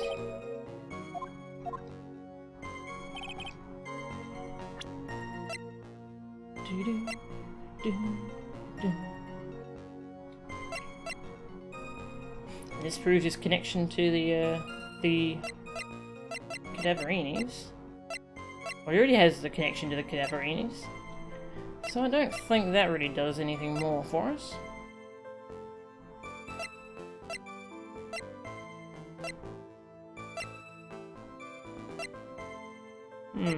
Alright, money dollars for a hint. Hey, Mr. Fahrenheit, how are you?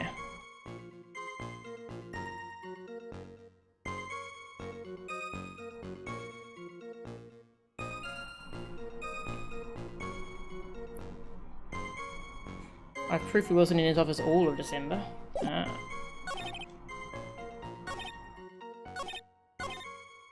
I thought I tried that though. Did I not try it on this statement? Yeah, I tried it on this statement. And that is proof he wasn't in his office.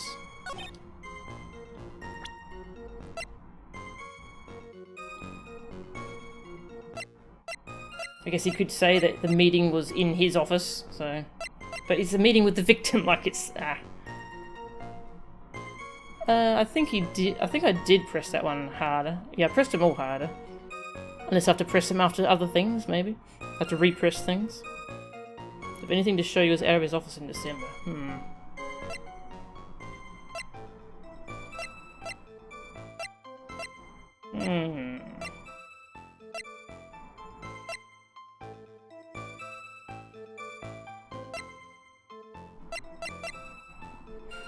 He has a loan contract, but that doesn't mean he went there.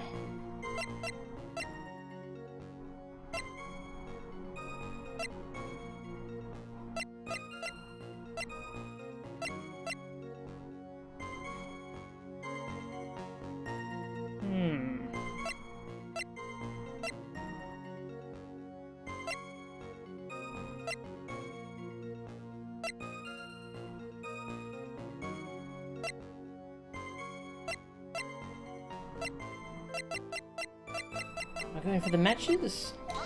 No, it's not the matches. I didn't think the matches would make any sense, because there's no proof when he got them. I did need to press harder? Okay, I thought I did this one. We'll see if it triggers something different this time.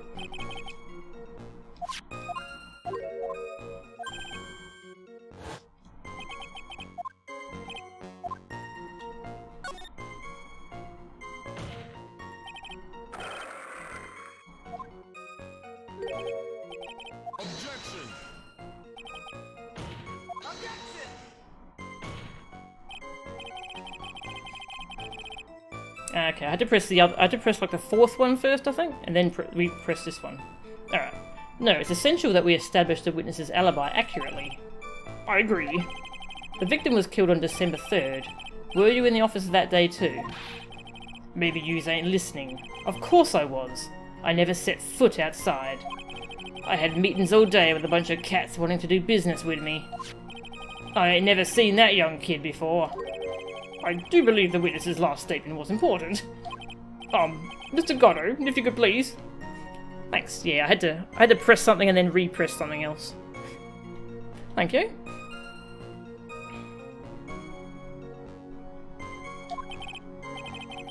Mr. Tiger, the court asks you to add that last statement to your testimony. Don't let an animal beat you. Be a man, Your Honor, and ask him yourself. The day you was talking about, I was in the office too. I never saw that kid before.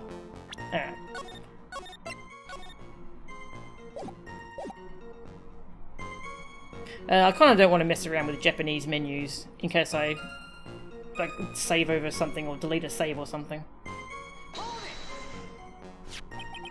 You didn't know Mr. Glenelg? Really? I don't mess with the guppies when there are bigger fish to fry. What'd you say, boss? Huh? Who? Me? How's about I hit you with a fat $200,000? Well, I was thinking about purchasing a nice car from Europe. He's seriously considering this? Wow, the Tiger's a really good salesman, huh? Yeah. And if I want to sell this case, I need to copy him. How about you hit him with the fat piece of evidence, boss? I wish it was that easy. Well, it should be that easy. Because he had a meeting with the murdered victim. Mr. Tiger, you claim you didn't know Mr. Glenelg. But it appears that Mr. Elg knew you. What? Mr. Elg left this little note on his calendar. Meet with the Tiger. And the date? December 3rd. December 3rd? That's the day of the murder. So, Mr. Tiger, I submit that you did indeed know one Mr. Glenelg. Because on the very day of the incident, you met with him.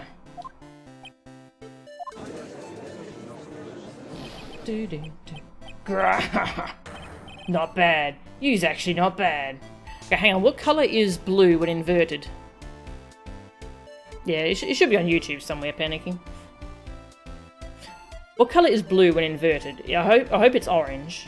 I think it is orange, isn't it? Okay, so his suit's orange, which is the inverse of blue. That's kind of cool. I was just thinking of that. Oh, it's yellow? Ah, okay. It's not orange? Lame!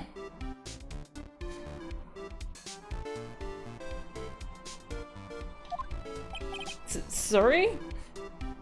Depends on the shade. I was just messing with yous to see how good you were. Did you hear that, Nick? He said you're not bad. That's one compliment I can do without. Plus, he's lying through his teeth. Witness, please remember that you're under oath. Lies will not be tolerated. You's calling me a liar. Is that what you're doing? Ruh-roh! Ruh-roh. Some blues flip to yellow, others flip to oranges. I'm gonna check to see what Phoenix's blue flips to. So you're saying that your claim to have never seen that kid before is the truth? I said I'm dead serious. You's better believe that's the truth. Ha. Then I'd say that gives me time to enjoy another cup of pure black magic. That is, while you testify for the court again, Mr. Tiger. Oh yes, would you mind indulging the court witness? You never actually met the victim? That's gotta be a lie right there. Alright, print screen. Alright, hang on. I'm just gonna go check this inverted colours theory.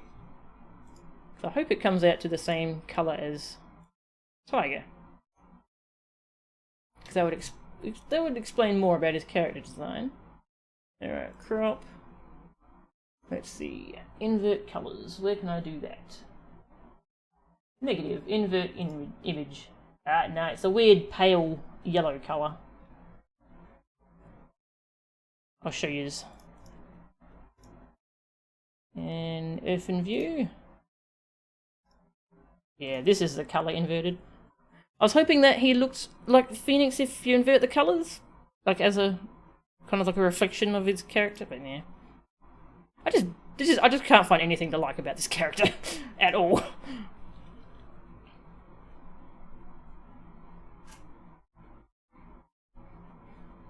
It's never occurred to you until just now, but I'm viewing this from the judge's perspective. Oh yeah, yeah. That is true actually, isn't it? It's time I nailed this guy.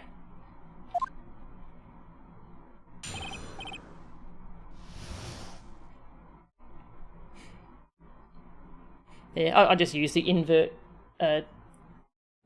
colours option in Earthen View. That should be right, shouldn't it? The victim, Glenelg.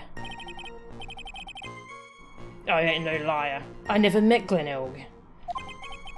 There was some lame guy with that name, though. Wanted to borrow cash from me. I set up a meeting with the guy. At my office, tender lender. I waited around for him, but he ain't ever showed. I ain't never ever been to that Tribulations joint yous here. Well, that we can disprove. Oh yes, I have a heater on. I see. That all seems perfectly logical. Is the heater pretty loud, is it? I'll do the noise filter then. Hang on, just a second.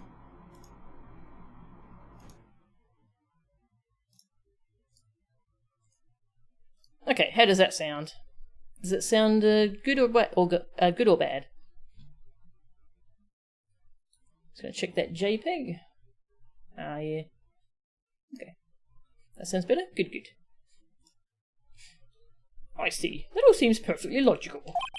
You had arranged to meet with the victim, but he didn't show up. I've heard it's pretty hard to keep appointments when you're dead. Very well. You may begin your cross-examination, Mr. Wright. Yes, Your Honour. Didn't I tell you I got a big deal going down today? I ain't gonna make my bus now. I'm gonna have to take the express train. That bill's going straight to you. Right. Yeah. Much better? Nice. Yeah, I set it up at the start of the stream, but I didn't have the heater going then, so... Also, this is already disproven by the fact that we found that calendar in the victim's... on the victim's desk at the place he works. I ain't no liar. I never met Glenelg. And yet, your name was written on the victim's calendar. Get that horse calendar out of my face. I'm the tiger, not a lame horse, you porcupine. Tigers like me eat horses like that for breakfast. No, no, no. Witnesses aren't permitted to eat evidence. Not that they ever would. That's a good callback. I like that. Very good. Well, there was a case once where a young lad ate... Anyway, if you had never met the victim before, how do you explain this note he left? There was some lame guy with that name, though. Wanted to borrow cash from me. It doesn't make any sense. This was found at the victim's desk. That's very strange.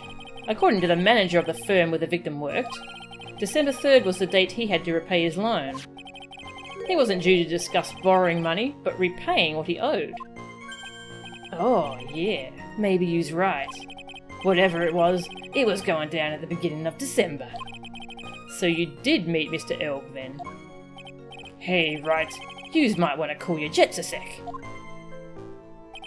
I set up a meeting with the guy at my office, tender lender. So your meeting wasn't supposed to be at Tribulations then? Why would I want to go to a dump like that? If I want to talk with my clients, I got an office decked out for the job. I got the best punching bag yous ever saw in there. Not exactly a professional office you've got there, you know. So you were in your office on the day in question? I waited around for him, but he ain't ever showed. Okay, so he's trying to claim that he did have a meeting with the victim, but the victim didn't show up because he was already dead. He didn't show up. Ha! What do you think, Trite? Let's see. How does a dead man get from a French restaurant to a loan shark's office? And you yourself didn't go to Tribulations? What are you trying to pin on me here? Why don't you come down to my office? We can chat about this thing my way here. I got the best punching bag you ever saw in there. No need. I'm good, thanks. Listen up. I ain't got nothing more to say except this. I ain't never ever been to that Tribulations joint. You's here? Never? Not even once? Not even once. I was in my office the day that went down. I didn't put no poison in no kid's coffee, capiche? Do you think he really didn't meet Glenelg? Not likely. Because I'm convinced this guy's behind the whole thing. So you mean that whole testimony he just gave was a lie? Yeah, no shit, Maya. Of course. So we can't afford to give him time to think of ways to plug the leaks in it. I've got to nail him while I still can.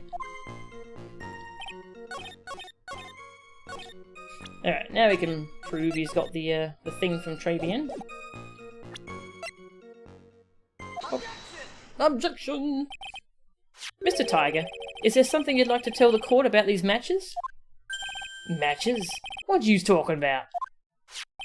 We found them in your office at Tender Lender. They're from that restaurant. What? If you've really never been to Tribulations before, what was a book of the restaurant's matches doing on your desk?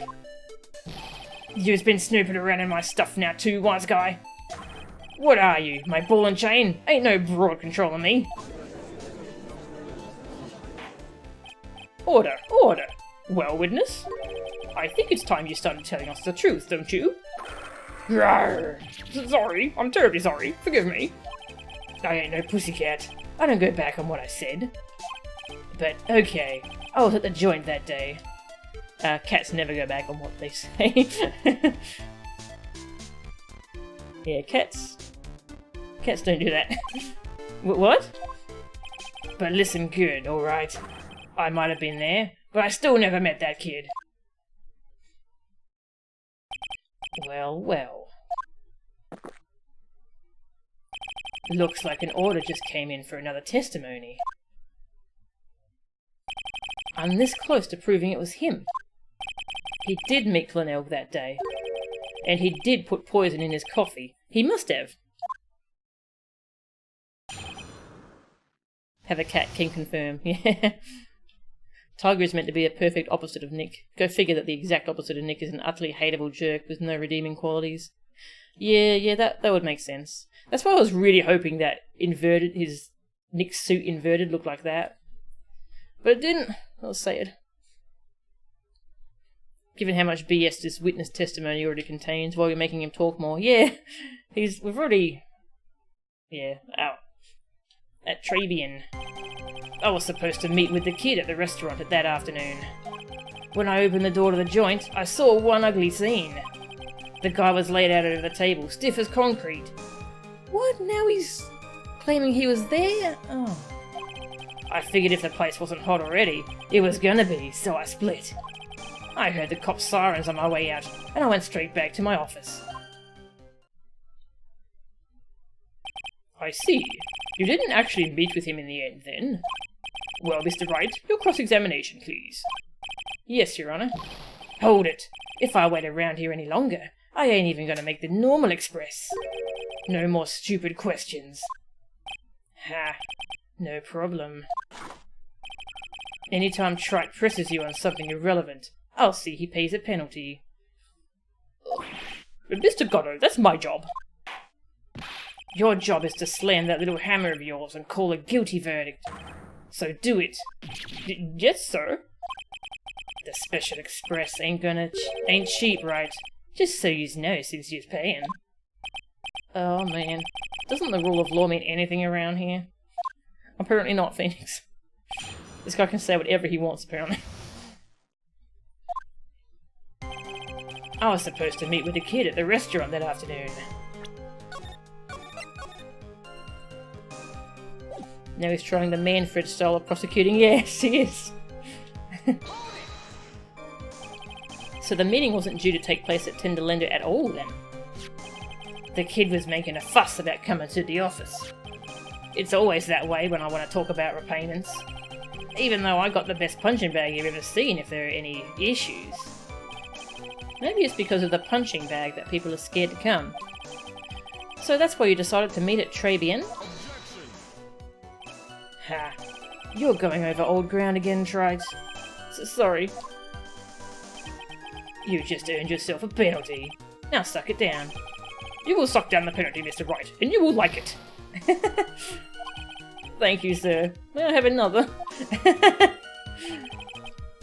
When I opened the door to the joint, I saw one ugly scene. An ugly scene? What do you mean?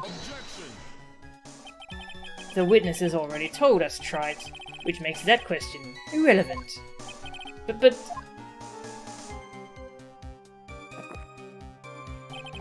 I limit myself to 17 cups of coffee during a trial. That's the rule. You better limit the number of times you take a penalty, Trite. Or your guts will look like the inside of a chimney. Ashen. Don't make me burn you again, Mr. Wright. I'm getting different dialogue each time. I guess I shouldn't have pressed him on that. Guess I'm gonna make that special express after all. So, to recap, this ugly scene you saw was... The guy was laid out over the table, stiff as concrete. You mean you saw Glenelg's dead body? I guess I did, but I only saw him from behind. He was wearing some raggy bit of cloth he called a hat. And what time was this?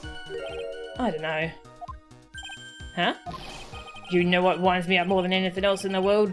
Watches. Round watches. I ain't gonna pollute my paws with some ticking henpecker. Out of interest, Mr. Tiger, what winds you up the second most? Huh? What do you think? Square watches. Is this guy for real? Look, all I needed to know was that something bad was going down in that place. Yeah, didn't get a penalty for that one. I figured if the place wasn't hot already, it was gonna be, so I split. So you didn't actually set foot inside the restaurant then? The tiger is a busy cat. I don't hang around for no one. I ain't got time to be caught up in no murder investigation. So, when exactly did you pick up the matches? There are matches just inside the front door. Our detective friend wound up in trouble with the chef after taking 5 books home. Gumshoe? Poor Gumshoe. It's almost enough to make a man cry. I heard the cop's sirens on my way out, and I went straight back to my office. You went straight back? Did a bout of guilt suddenly hit you for what you did? What are you trying to say? You trying to tell me you ain't never been guilty of nothing? We all have our crosses to bear. We all have to swallow the dark secrets we hide. Like this! The courtroom's not exactly the place to talk about dark secrets, is it? It seems you've done it again, Mr. Wright. Another irrelevant line of questioning. They must impose a penalty accordingly. How about a penalty for those 2 jokers and the garbage they keep coming up with? Nice. Called them out. Well, not out loud. Busy cat is an oxymoron if my cat's behaviour is anything to go by. Yes! Yup. Well, Nick, what do you think? He's running out of ways to avoid the truth. I need to press him fast before he has time to think things through. I've got to come right back at him with a contradiction. Be careful what you press him on though, or you'll get penalised, okay? Alright. I'll load to get my health back.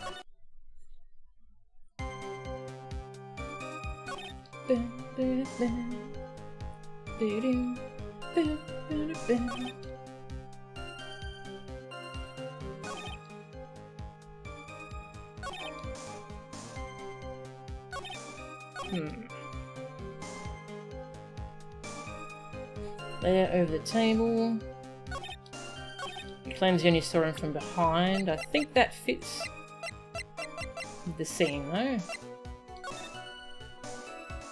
Because the door is the other side of that partition. Oh wait, there's a partition in the way. Yeah, there's a partition in the way. So you can't have even seen it. Poor Fed.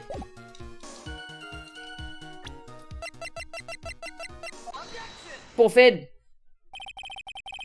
You're something of a loan-collecting pro, aren't you, Mr. Tiger? No one escapes the tiger's clutches. Well, I'm something of a lie-detecting pro. And no one escapes the phoenix's clutches. I think it's time we got something straight. What's this, Trite? A new line of irrelevant questioning? These are the floor plans of the crime scene. You say you were standing at the entrance, Mr. Tiger. From there, your field of vision would have covered an area something like this. Indeed, the witness would have had a clear view of the victim's seat. Isn't that what I just said? I saw the back of the kid's head. Unfortunately for you, that is not possible. Always look out when Phoenix has this grin. Gotta look out. If the court would think back, you'll remember that between each of the tables is a tall partition. Why, that's true. Now look at the plans again. The truth is painfully obvious. From the entrance, the field of vision of any customer walking in ends here. Finally sweating. So, from the entrance of Tray BN, you couldn't have seen the victim's seat. But you did see the victim that day, because you met with him. Wrong. Have you forgotten the old man's testimony yesterday? The victim was alone at his table. But the defense just proved that point to be moot. The victim witnessed by Mr. Kudo was not Glenelg, but a fake. What? In order to have Mr. Kudo falsely testify, the real killer posed as the victim he had just killed and acted out a charade. That will do. This trial has gone on long enough without the obvious question being answered. Who exactly was this real killer who impersonated the victim? Half of Phoenix's grins are bluffs though. That's true. That's true. You say the killer murdered Glenelg, and then impersonated his victim in a performance for Victor Kudo? In that case, Mr. Wright, reveal the identity of this criminal to the court. It was the Scooter. You can't trust him. Obviously, it's the person you least expect. What's the matter, Your Honor? Oh, nothing. I just dropped my pen again. Don't mind me, carry on with the proceedings as normal. Better think again while he's down there, Nick. I guess I should have picked the obvious choice. Very good. I found my pen now. So, allow me to pose the question again, Mr. Wright.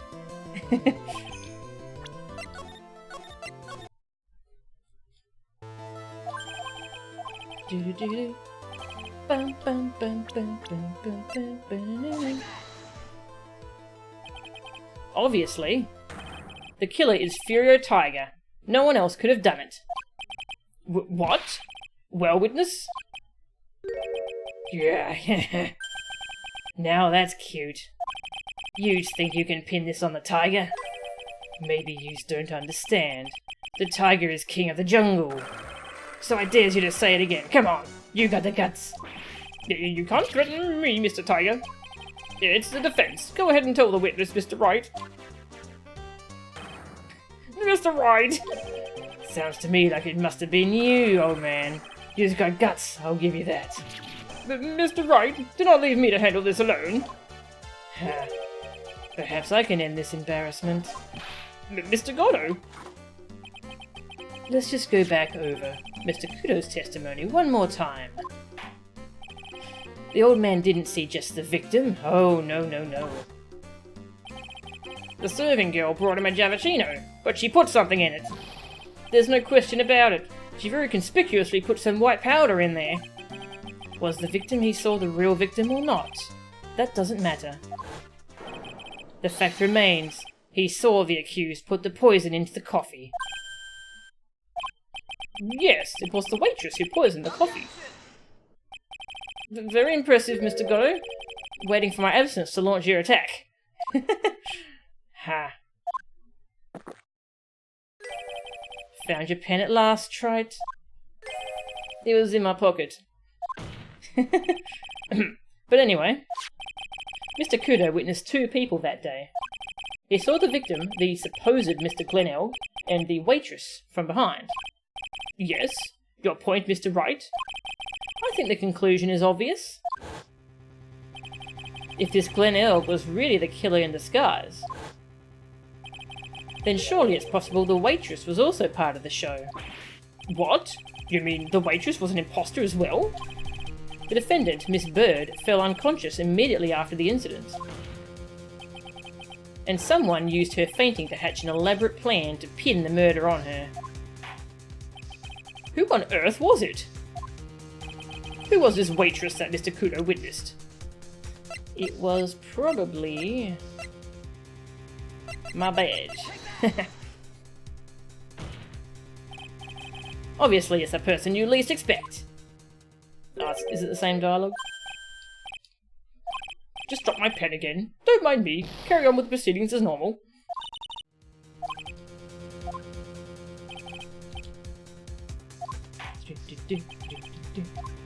Can't be bothered reloading. A lot of pins going missing today. Yeah. But who is this woman? Her name is Viola Cadaverini. She's an employee of Tenderlender. You's making a big mistake. Do you know who Violetta's grandfather is? You better be going home in an armoured truck tonight, if you know what I mean. Stop shaking, Nick. Where was I? Yes, the defendant, Miss Bird, has stated the following.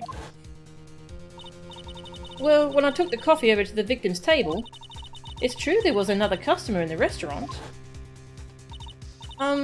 She was sort of creepy, and she had kind of a cackling laugh.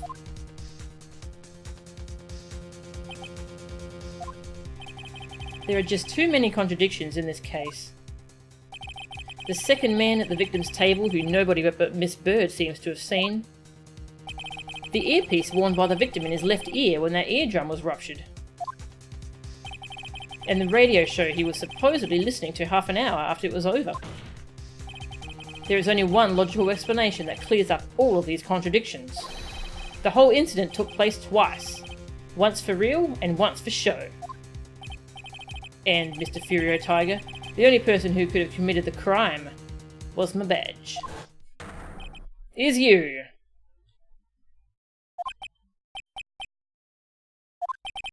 Witness? What have you got to say? That's cute. Sorry? You's alright. I could do with a guy like you around. What do you mean? Okay, I'm in on this game. I'm gonna have to charter a jet to get me to my meeting now, but I'm gonna give yous one more thing to think about before I go. Something to think about? Yous got it all wrapped up nice, huh, right? But yous missed out on one real important thing. But that can't be. I was in the joint that day, and I met that kid too.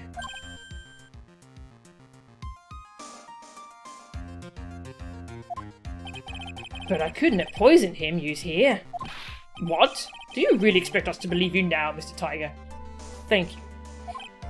Ha. What a troublemaker. Troublemaker?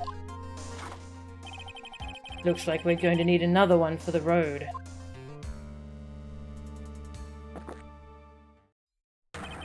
One more steaming cup of hot testimony. Just throw him in jail, it's so obvious. Oh god. Indeed. Witness, you'll explain yourself to the court. Today is National Lose Your Pen Day. I will give you one more chance to testify. What happened that day at Tribulations between yourself and the victim? Ties to the victim. Now, and drink some water.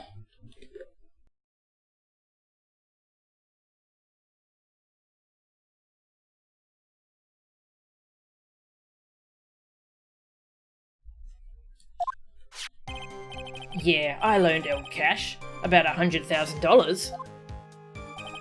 That day, we was due to have a little chat. The kid had hit his payback date, see? So anyway, he tells me he's got no way to pay up. I'm about to flatten the guy when he starts screaming. Yes, I won! $500,000! He got lucky, you know.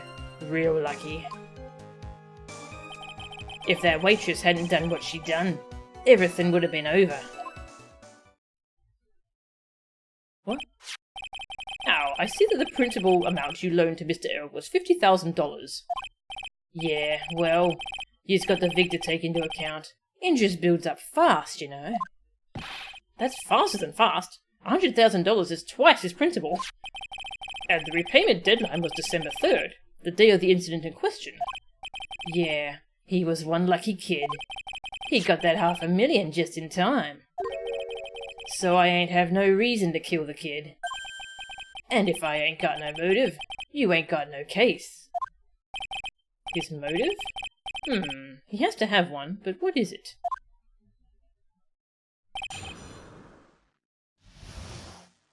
Today is National AN Gets Frustrated at Ace Attorney Shenanigans Day. Yeah, let's save the video game. Yeah, I loaned El Cash about $100,000 that day. Hang on. Press that one. Did he have any way of paying the loan back? The fool was a gambler. He said he couldn't give it up till he landed a big win. So I agreed to help him. Help him? You? I kept hitting him with ideas for ways he could get a big win. But the guy kept losing. So you were helping him for his sake, or yours? Win through compromise. Yous help me, I help yous. What's the difference, huh?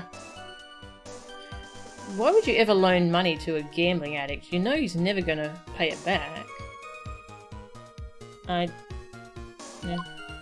Do you know he was a programmer who could make a virus? I don't know. I don't believe this. Nick, why would anyone really ever loan money to someone they thought was unreliable? Yeah, there we go. That's what I was thinking, Maya. Like, for example, if it were you, I'd only loan you $5, max. Thanks, Maya. Thanks a lot, Maya. That day, we was due to have a little chat. The kid had hit his payback date, see? So how much were you expecting him to pay you back on that day? What do you think? The whole package. $100,000, including interest. That's a real heavyweight punch.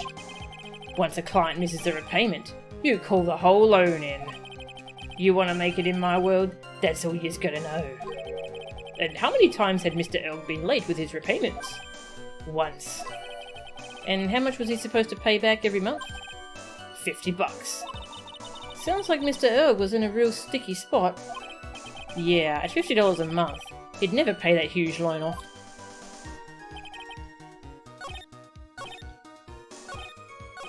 So anyway, he tells me he's got no way to pay up. How much did he have left on his debt? You want it in round figures? About $100,000. That's the whole amount. We're talking about a guy who had 58 cents in his wallet. What? You's telling me he wasn't even going to pay for the coffee? He certainly seems to have been a brave man, this Mr. Elg. That guy was smooth, I tell yous. Real smooth. You'll have your money in less than 5 minutes. That's what he says to me. The guy then calls me the Tender Tiger. He was skating on thin ice with me. Tender Tiger. That's funny.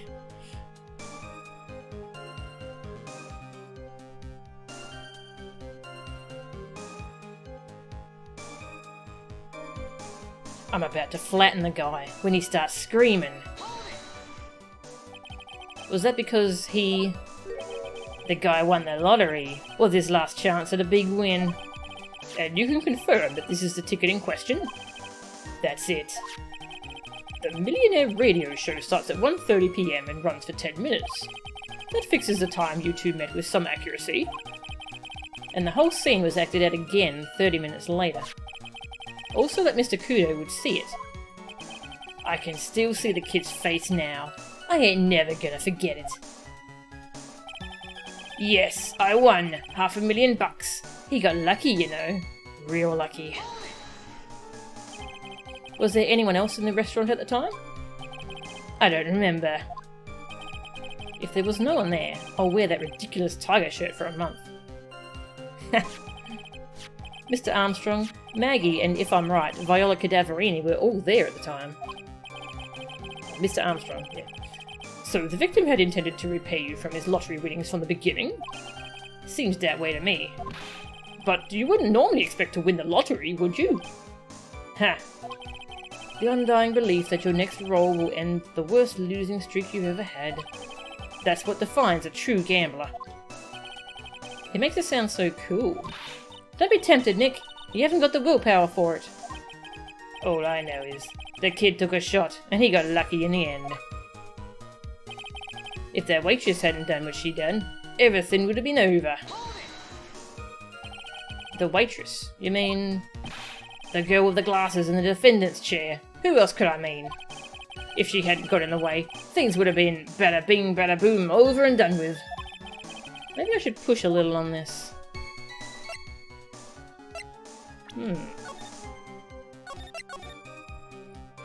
Let's ask about Maggie. What exactly are you implying the defendant did? How about you go ask Four Eyes about that $1,500,000 ticket? Sorry, about that $500,000 ticket. She wanted it so bad. She poisoned Elle's coffee. A likely theory. Your word hasn't held water lately, Mr. Tiger. Let's not forget this witness was actually at the scene, Trite. The law don't exactly agree with some of the deals I send down. I couldn't be there when the cops showed up, so I split. I see. Your Honor. The witness's last few statements are worth a good 2 cups of coffee. I concur, Mr. Cotto. You will amend your testimony accordingly, witness. So that's what you's after, Phoenix Wright.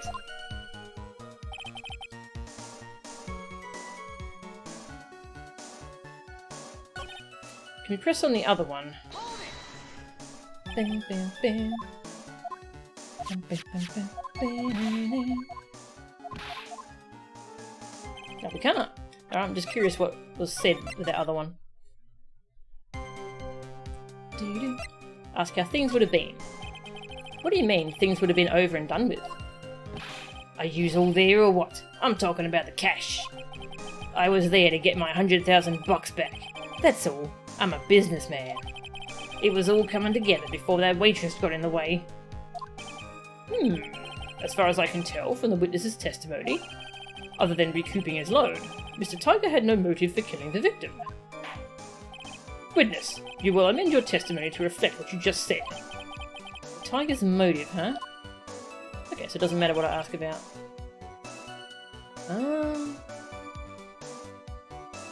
This is different. I was after the 100,000. I didn't have no other reason to kill the guy. So the Tiger was meeting Glen Elk to get his money back. If Mr. Elk had just given him the lottery ticket, that would have been the end of it.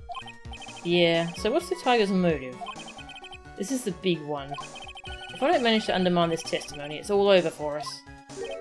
Why would he have to poison Mr. Elk? And why did he loan him the money in the first place, when he knew he couldn't repay him?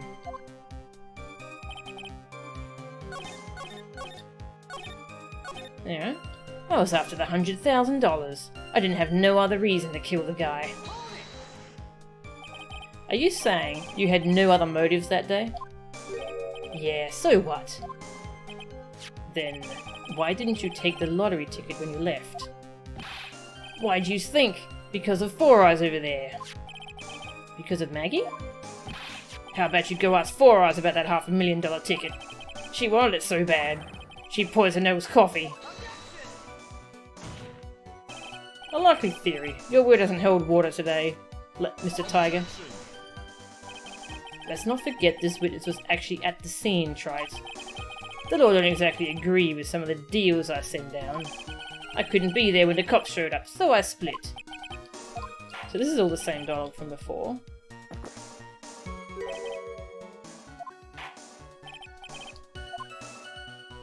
Well, Mr. Wright, are you happy with the testimony, or would you like it amended? Okay, so we can have the testimony turned into the other version. Let's save. So one of these two versions are the ones we want. What was it amended to? I'm not going to get anywhere with the testimony as it stands. Your Honour, the defence would like the testimony amended. Very well. Witness, you will amend your testimony to reflect your recent statements, please. Thanks to what she did, my business with that kid was over.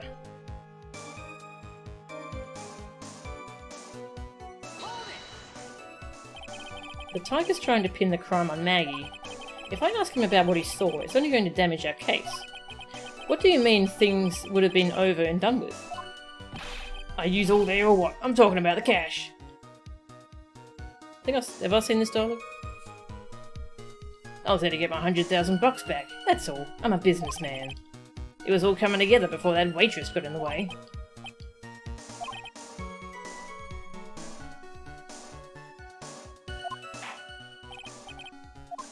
Okay, so I have to pick between these statements. I'll leave it. I better leave it at that and try to figure something out. Thank you, Your Honour, but there's no need to amend the testimony. Very well. Continue with your cross-examination then. So the Tiger was meeting Glenelg to get his money back. Alright, so...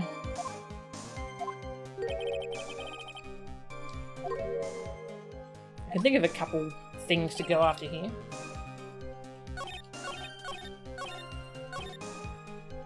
Thanks to what she did, my business with that kid was over. This is a strange statement.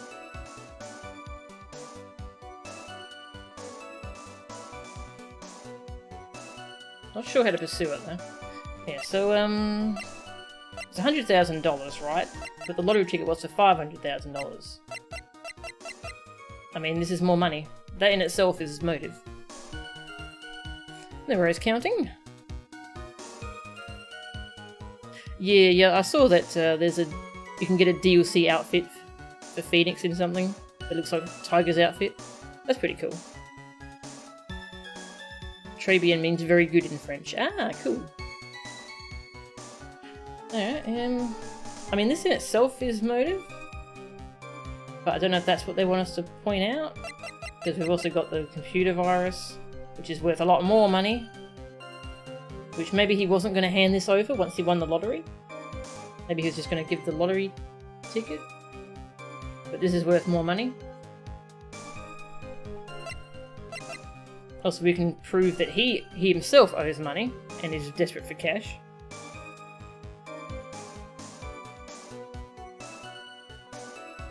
Thanks to what she did, my business with that kid was over. What was the other statement? I forget.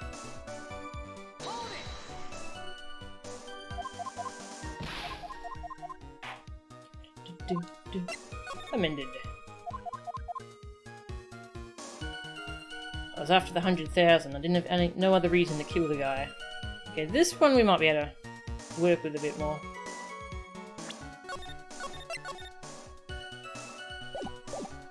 I'll try the...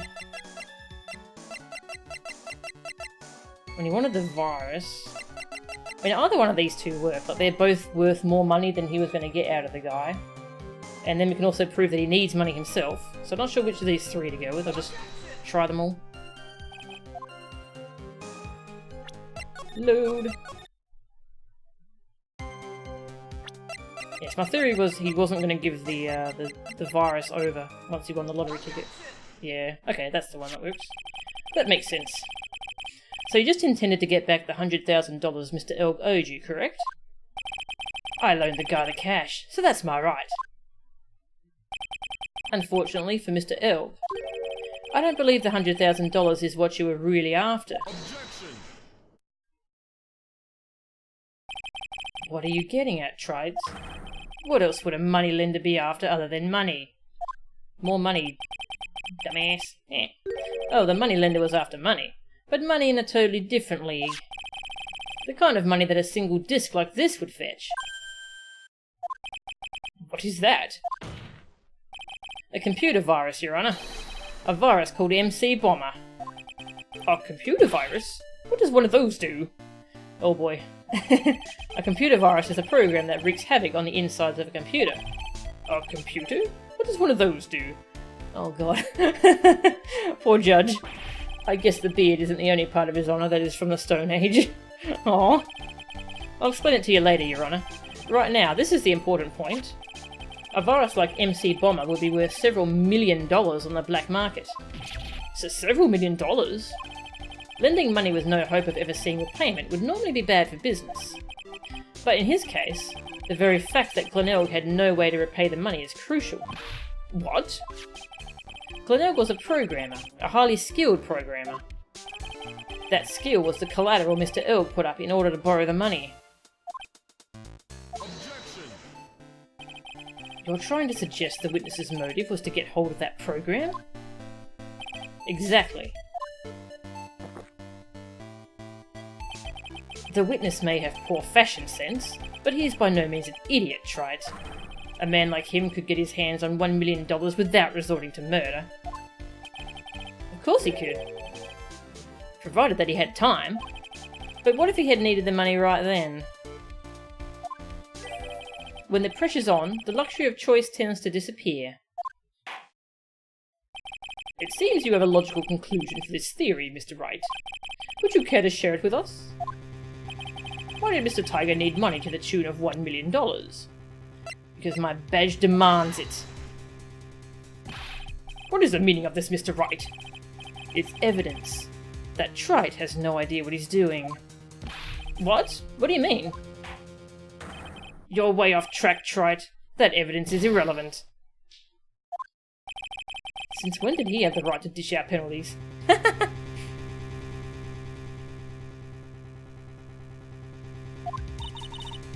Are you alright, Nick? $100,000 wasn't enough for Mr. Tiger. He needed much more money than that, and in a hurry.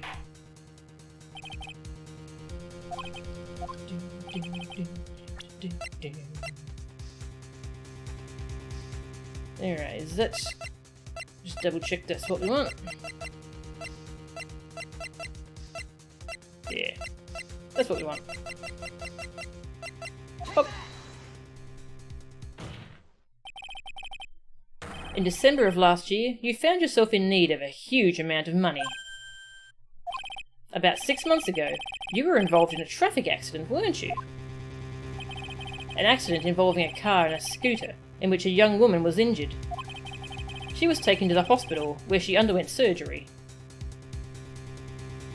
So how was she hurt more than him? He was just on a scooter, and yet she had like a fatal injury that could only be fixed with $1 million surgery. He was just on a... I don't know. How much of this do you know? These medical papers document the treatment of the young woman in question. According to these, her operation cost $1 million. And yet, when the payment was due last month, you somehow managed to pay it in full. What, $1 million? A preposterous sum. Someone should sue those HMOs. Ha. No one would pay a bill like that. If the medical association got wind of it, the hospital would end up as dead as a morgue. But Mr. Tiger had no choice but to pay, because his very life depended on it. Rawr. Order! Order! Order! You say his life depended on it, Mr. Wright? Yes, I did.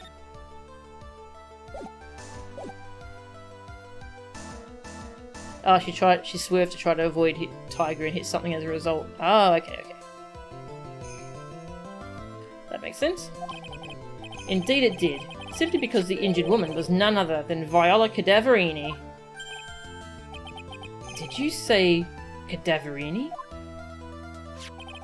Bruto Cadaverini, mob boss in charge of all underworld activities in the city, and doting grandfather to his precious Violetta, also known as Viola Cadaverini. Wow. Your life was in danger unless you paid compensation to the boss, correct? It makes sense. You were desperate to acquire the $1 million Bruto Cadaverini demanded of you. So desperate, in fact, that you decided to sacrifice Glenelg's life to pay your debt.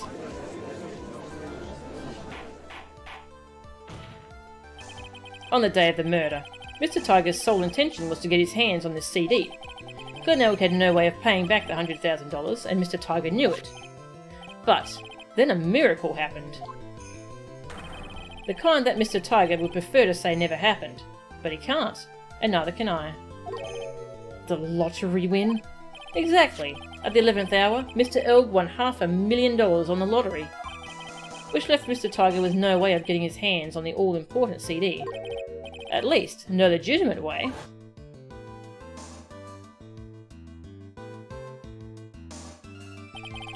So he resorted to illegitimate means. That's crazy. He murdered Glen Elg, and then made his next move, to frame Maggie Bird for the crime. Mr. Tiger posed as Glen Elg, while Viola Cadaverini played the role of Miss Bird. And then they reenacted the whole thing in order to establish a witness. The witness being the one we all heard testify yesterday, Mr. Victor Kudo. Like I said, Trite, that's crazy. No one could pull off a stunt like that. For starters, there's no way that Chef could have been kept in the dark about it. Yeah, he already said he was involved, Gotto. But Mr. Armstrong was in on it from the very beginning. Have you forgotten already, Mr. Gotto? Mr. Armstrong owed the witness money too. $500,000, in fact. He had no choice but to go along with Mr. Tiger's plan.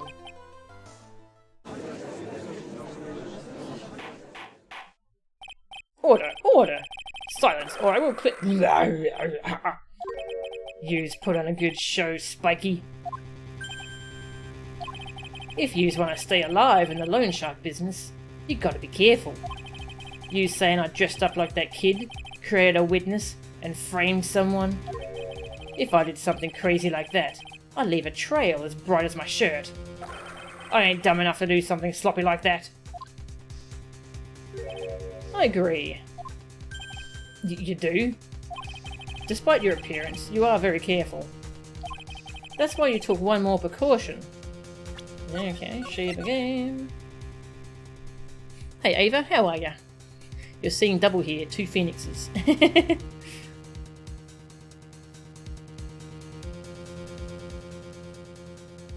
Oh, the line about the miracle is confirmed to be a reference to that line for number 2. Ah, okay, that's kind of cool.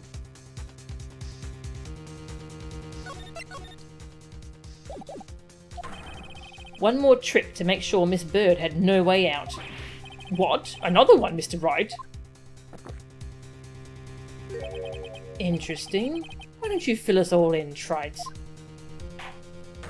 What was this trick you say Mr. Tiger performed to frame the accused? My badge.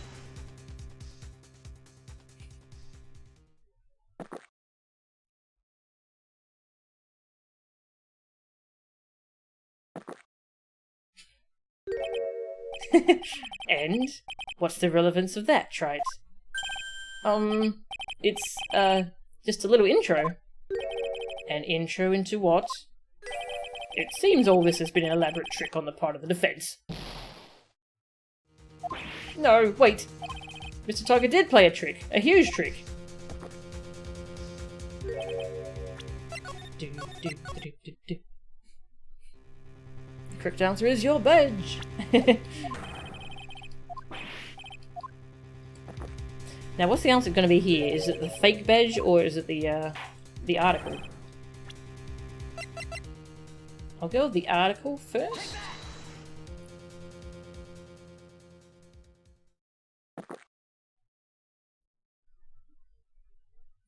Phoenix wasn't entirely off when he said my badge was an intro. Yes.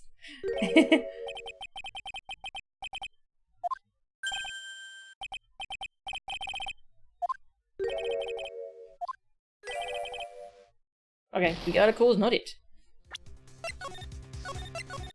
Because it's the fake badge.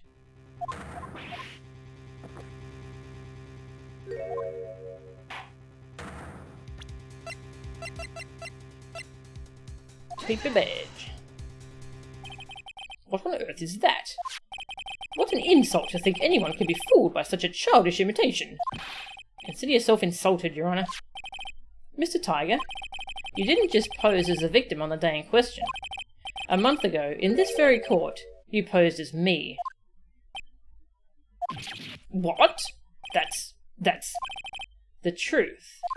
But the witness looks nothing like you, Mr. Wright. Although, now that I think about it, it was you, wasn't it? No doubt it was you, standing in here, in this very court, a mere month ago. The Phoenix Wright who put up the most disreputable, shabby defense I've ever seen. Grr. Grr. Can you prove that, Gramps? Prove the attorney who represented the accused here a month ago was this man? Are you prepared to take the stand and testify that it was him? No. Hey. Forget about it, yeah? I wouldn't do something like that. Not me. You made a mistake, right? It was someone else, huh? Have you no pride, sir?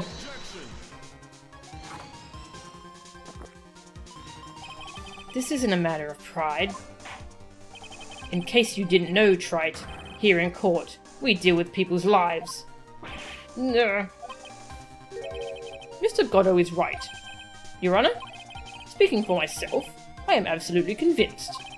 The attorney in question was the witness standing before me now. However, I preside over this court as the judge, with the vested power to hand down a verdict. Someone in my position cannot be swayed by a memory without evidence to support it. No. If the defense has no further evidence, the court will now excuse the witness. He had a fake badge.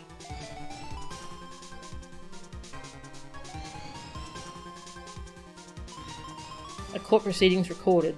They probably should be. They probably should be.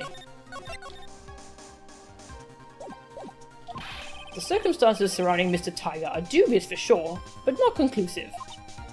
But we've come so far. You say he impersonated Glenelg. You say he impersonated you. But none of that adds up to a murder charge. You don't have a shred of evidence that the witness poisoned the victim's coffee. No.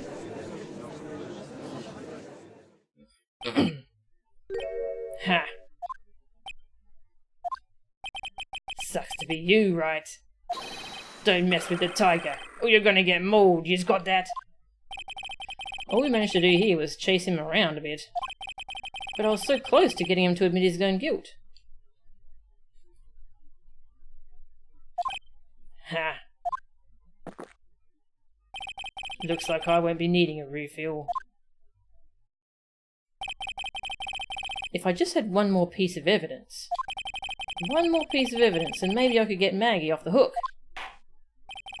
This witness's cross-examination is over. You are free to go, Mr. Tiger. And there's Gimme!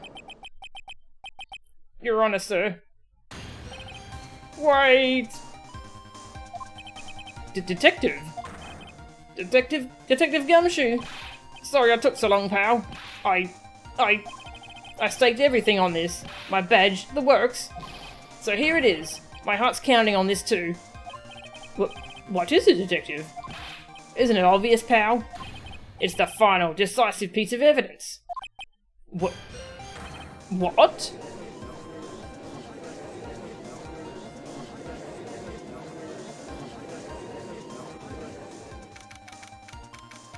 2:48 PM.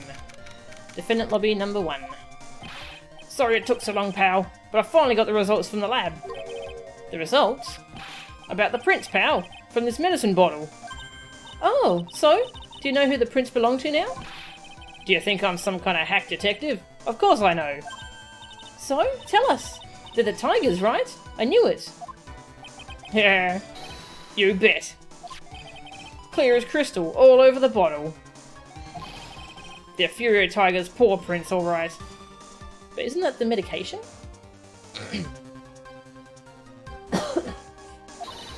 That's great. We've got him now, Nick.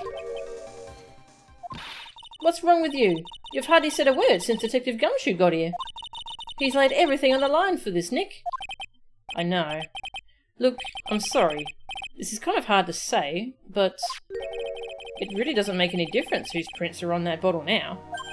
Huh? What? What? Why not?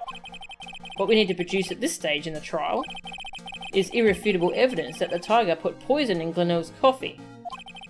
He's already admitted that he met the victim. The fact that his prints are on this bottle, that really doesn't make any difference now. Oh, I knew it. Great. No matter how hard I try, I'm never of any use. Oh.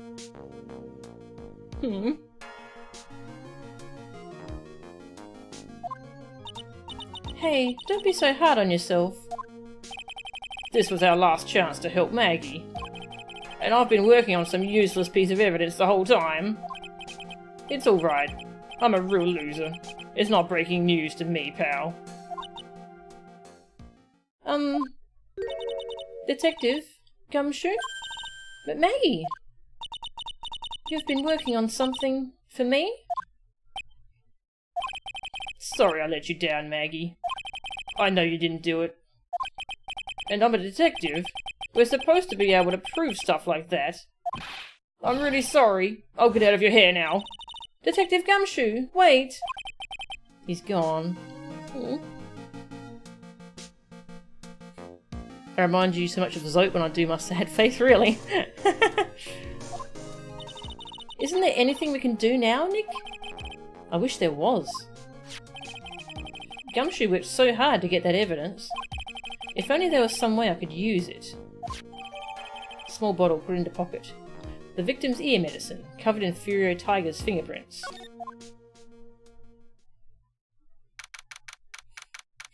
3:04 PM. Courtroom number 4. Mr. Wright. Yes, Your Honour. I granted you a recess so you could prepare this decisive evidence you've discovered. Yes. Don't keep us all in suspense, Trite. Show us. Naturally. We can assume it's evidence that will actually stand up in court, can't we? Think, Phoenix. Don't let Gumshoe's hard work go to waste. How much more of my time are yous gonna waste? I ain't been to no court before. But yous lawyers sure know how to blow things out of proportion. No doubt, given the nature of the evidence, it will speak for itself. Nevertheless, you will talk us through it, Mr. Wright. Save my game. Well, I know I can't prove anything new with this evidence. I'm really backed into a corner here, but maybe if he thinks he's got me beat, he'll let his guard down a bit. Don't keep us all waiting any longer, Mr. Wright. Present this final, decisive piece of evidence to the court. Definitely my badge. Quite frankly, Mr. Wright, I'm disappointed. I was wondering what evidence you could possibly produce that would sway me. I see the idiot's point. That's decisive. Real decisive. It's decisive in saying that I ain't guilty. Come on, Nick. Don't let Gumshoe down. Alright.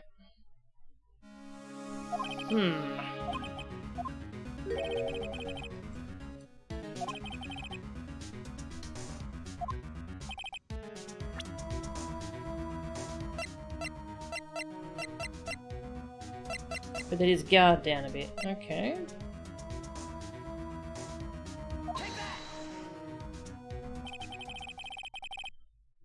Are we going to pretend this is the poison? This is the defence's final piece of evidence. Isn't that the victim's? Your Honour? Naturally, the court is already aware of the contents of this bottle. However, interesting new information has come to light. We have clearly identified some fingerprints on it. Fingerprints belonging to you, Mr. Tiger. What? But, Mr. Wright, what conclusion are you hoping to draw from this new information? Everyone in here knows what this bottle contains. Except one man. One person in this courtroom should theoretically be in the dark. My prints are on that pansy-looking bottle. Is that what you're saying? Well, what the hell's in it anyway?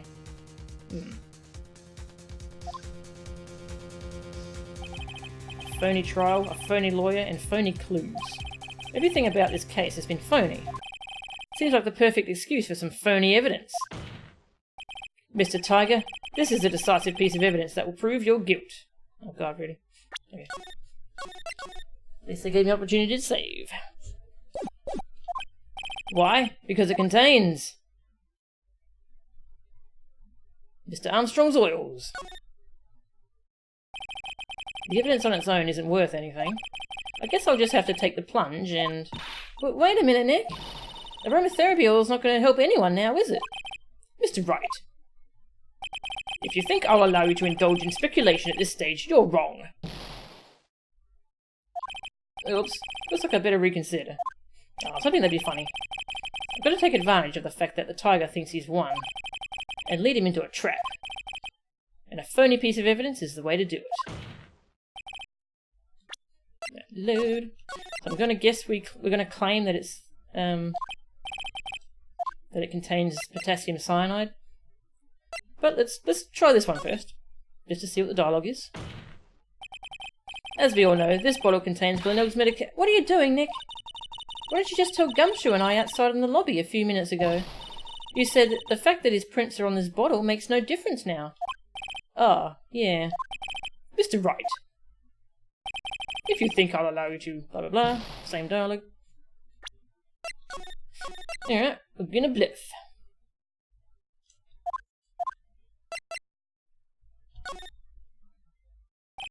This bottle contains potassium cyanide.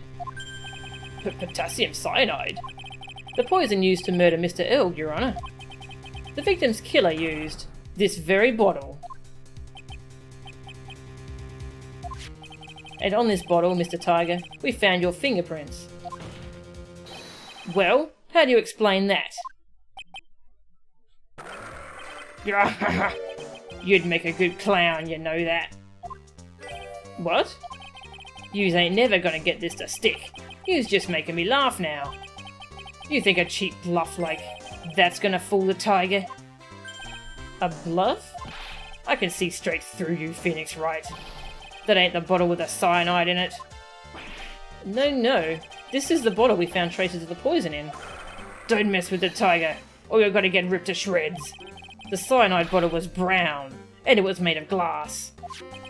That cheap piece of trash don't look nothing like it. Oop.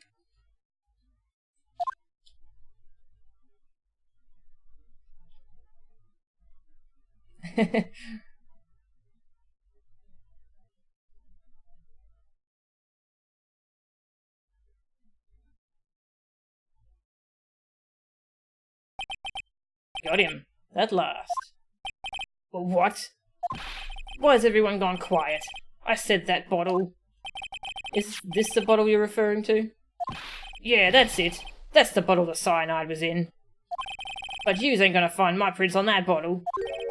Don't let that cozy-looking suit fool you, people. That lawyer's just playing games. Tell him, Mr. Prosecutor. Tell that guy where to go. You still haven't figured it out? Don't you realise what you just said? What I said? What did I just say? You were summoned to this court for the first time earlier today. If you really had nothing to do with the murder, you shouldn't have known all the little details. For instance, you shouldn't have known what kind of bottle the potassium cyanide was in. Grr. But just now, you slipped up in front of every single person in this courtroom. You described the exact bottle used by the killer to hold the poison. Yous don't know who yous messing with. I'm the Tiger. I control millions of dollars on the black market. Yous think I'm gonna let some jumped up suit get the better of me? Sure, the last piece of evidence was phony. But that's just what you deserve. The phony trial with a phony lawyer. It was all played out by you, the biggest phony of all.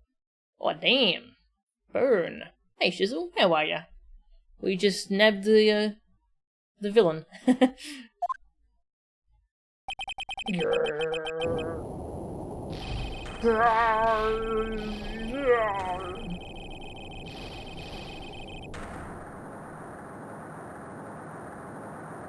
Powering up.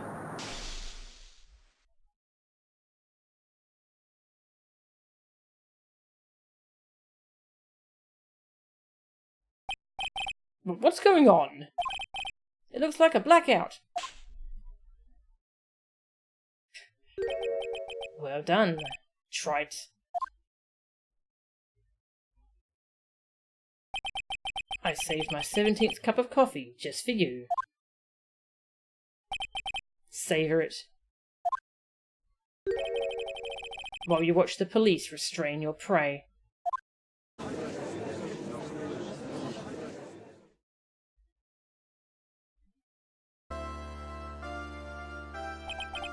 Mr. Wright, you caught a tiger by his toe, but if this one hollers, he won't be let go. We shouldn't mention that, Ryan. Now then, how are things going with Mr. Tiger? Mr. Godot?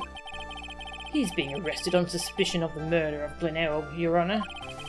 Fortunately for us, we managed to rectify a very grave error. Miss Bird was found guilty in the absence of a genuine defence attorney. Yes, she was. And in the absence of genuine evidence. But the tiger made one mistake. Indeed. He very nearly got away with everything if it wasn't for that one slip of the tongue. Furio Tigre is a truly frightening criminal. Ha! The truly frightening one is that defense attorney over there. Godot. Well, I am now in a position to deliver my verdict.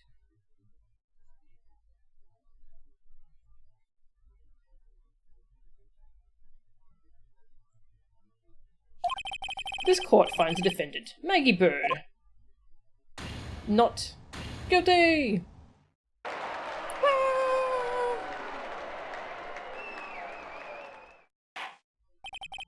That is all. This court is adjourned.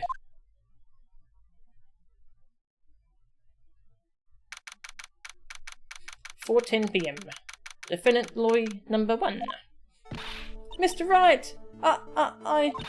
I'm at a loss for words. Thank you, sir. Congratulations, Maggie. I was so mad when Mr. Wright landed me in all that trouble a month ago. But now I feel like I can forgive him. Hey, that wasn't me, Maggie. That was the tiger. Look, Nick. In the doorway. Aw. Detective Gumshoe. Oh, guess I'll be heading off then. See you around, pal. But wait. Aw. Detective Gumshoe. Oh yeah. Congratulations, Maggie. Thanks.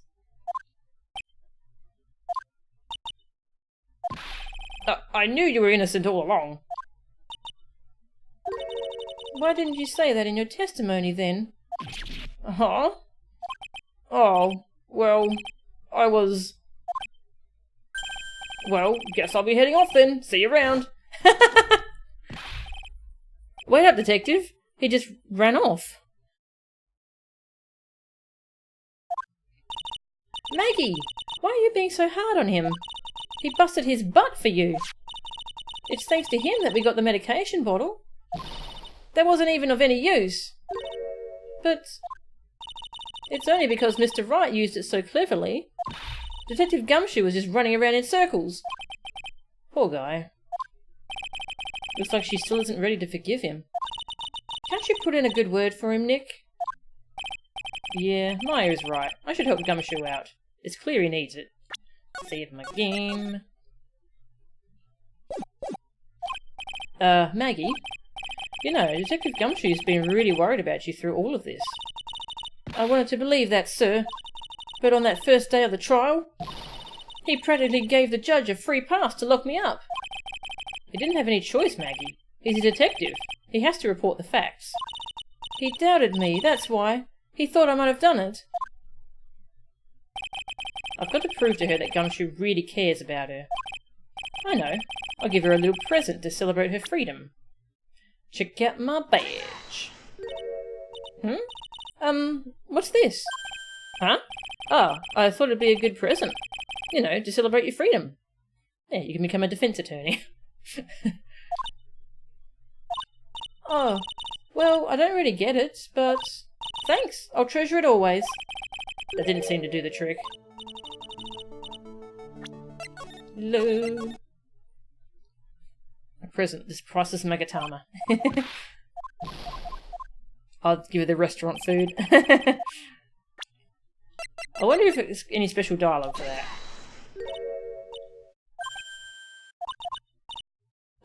No, same dialogue. Phoenix writes real superpower is time manipulation. Yes.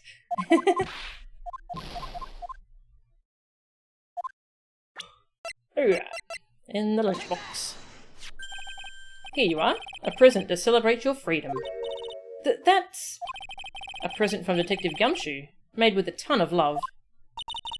He said you lost weight and he was worried about you. Detective Gumshoe?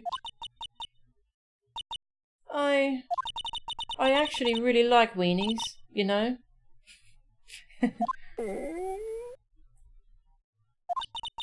Did you guys hear that?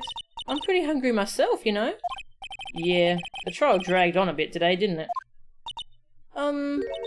Is it okay if I eat this now? Aw. So, how is it, Maggie? Oh, so it's like a day old. I hope it's still okay, though. It's really good.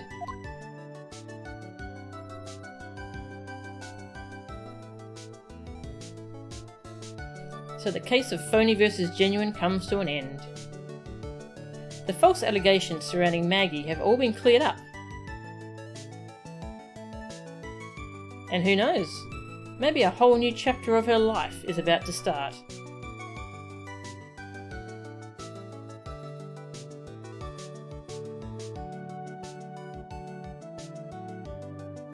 Episode 3. Recipe for Turnabout. The end. That box is a pretty box, yeah. Spoilers! Episode 4. Alright, we'll have to do episode 4 next time. It's only 7 PM, but my voice is very sore. All that growling as Furio Tigre has kind of hurt my throat a little bit.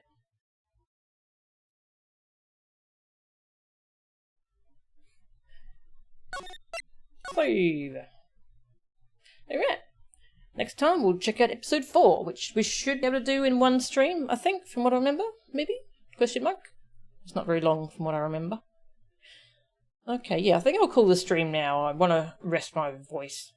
If my voice is still sore tomorrow, I'll either stream something else or I'll take a day off. Just to recover.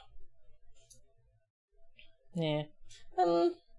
I don't know what to think about that case. It's one of my least favourites, I think. There were so many characters I hated. Yeah, no worries, thanks for watching. Yeah, I mean, I hated Armstrong. Terrible offensive stereotype. It had the perverted old man stereotype, character archetype. And it had a villain I just did not find interesting at all. I just did not like Tiger at all. I guess I just hate characters whose whole gimmick is "Rawr, I'm tough and scary, rawr." There kind of wasn't really anything else to him. I guess apart from him being scared of someone himself. Yeah, I did not really enjoy that trial, I must say. I think the second day of investigation was my favourite part of the trial, because that's where we were dealing with Violetta and Lisa. And Violetta especially, it was really interesting. I really liked her character. It's a shame we didn't get to interact with her more. And Lisa Basil was great. Everything about that place was great. Yeah, everything else was Another thing I really hate about the villain is it makes it. I said this to my friend earlier today. He brings the other characters down by existing, in that he's he was a doppelganger for Phoenix, but he's very obviously not Phoenix. And the fact that he fooled anyone, like he makes Maggie look worse just by existing. That's a shame. But yeah, I think the next case, from what I remember, was really good though. So I'm looking forward to that. Alright, I'm going to send you all off to Dark Twinge. He's playing some Picross. /raid Dark Twinge.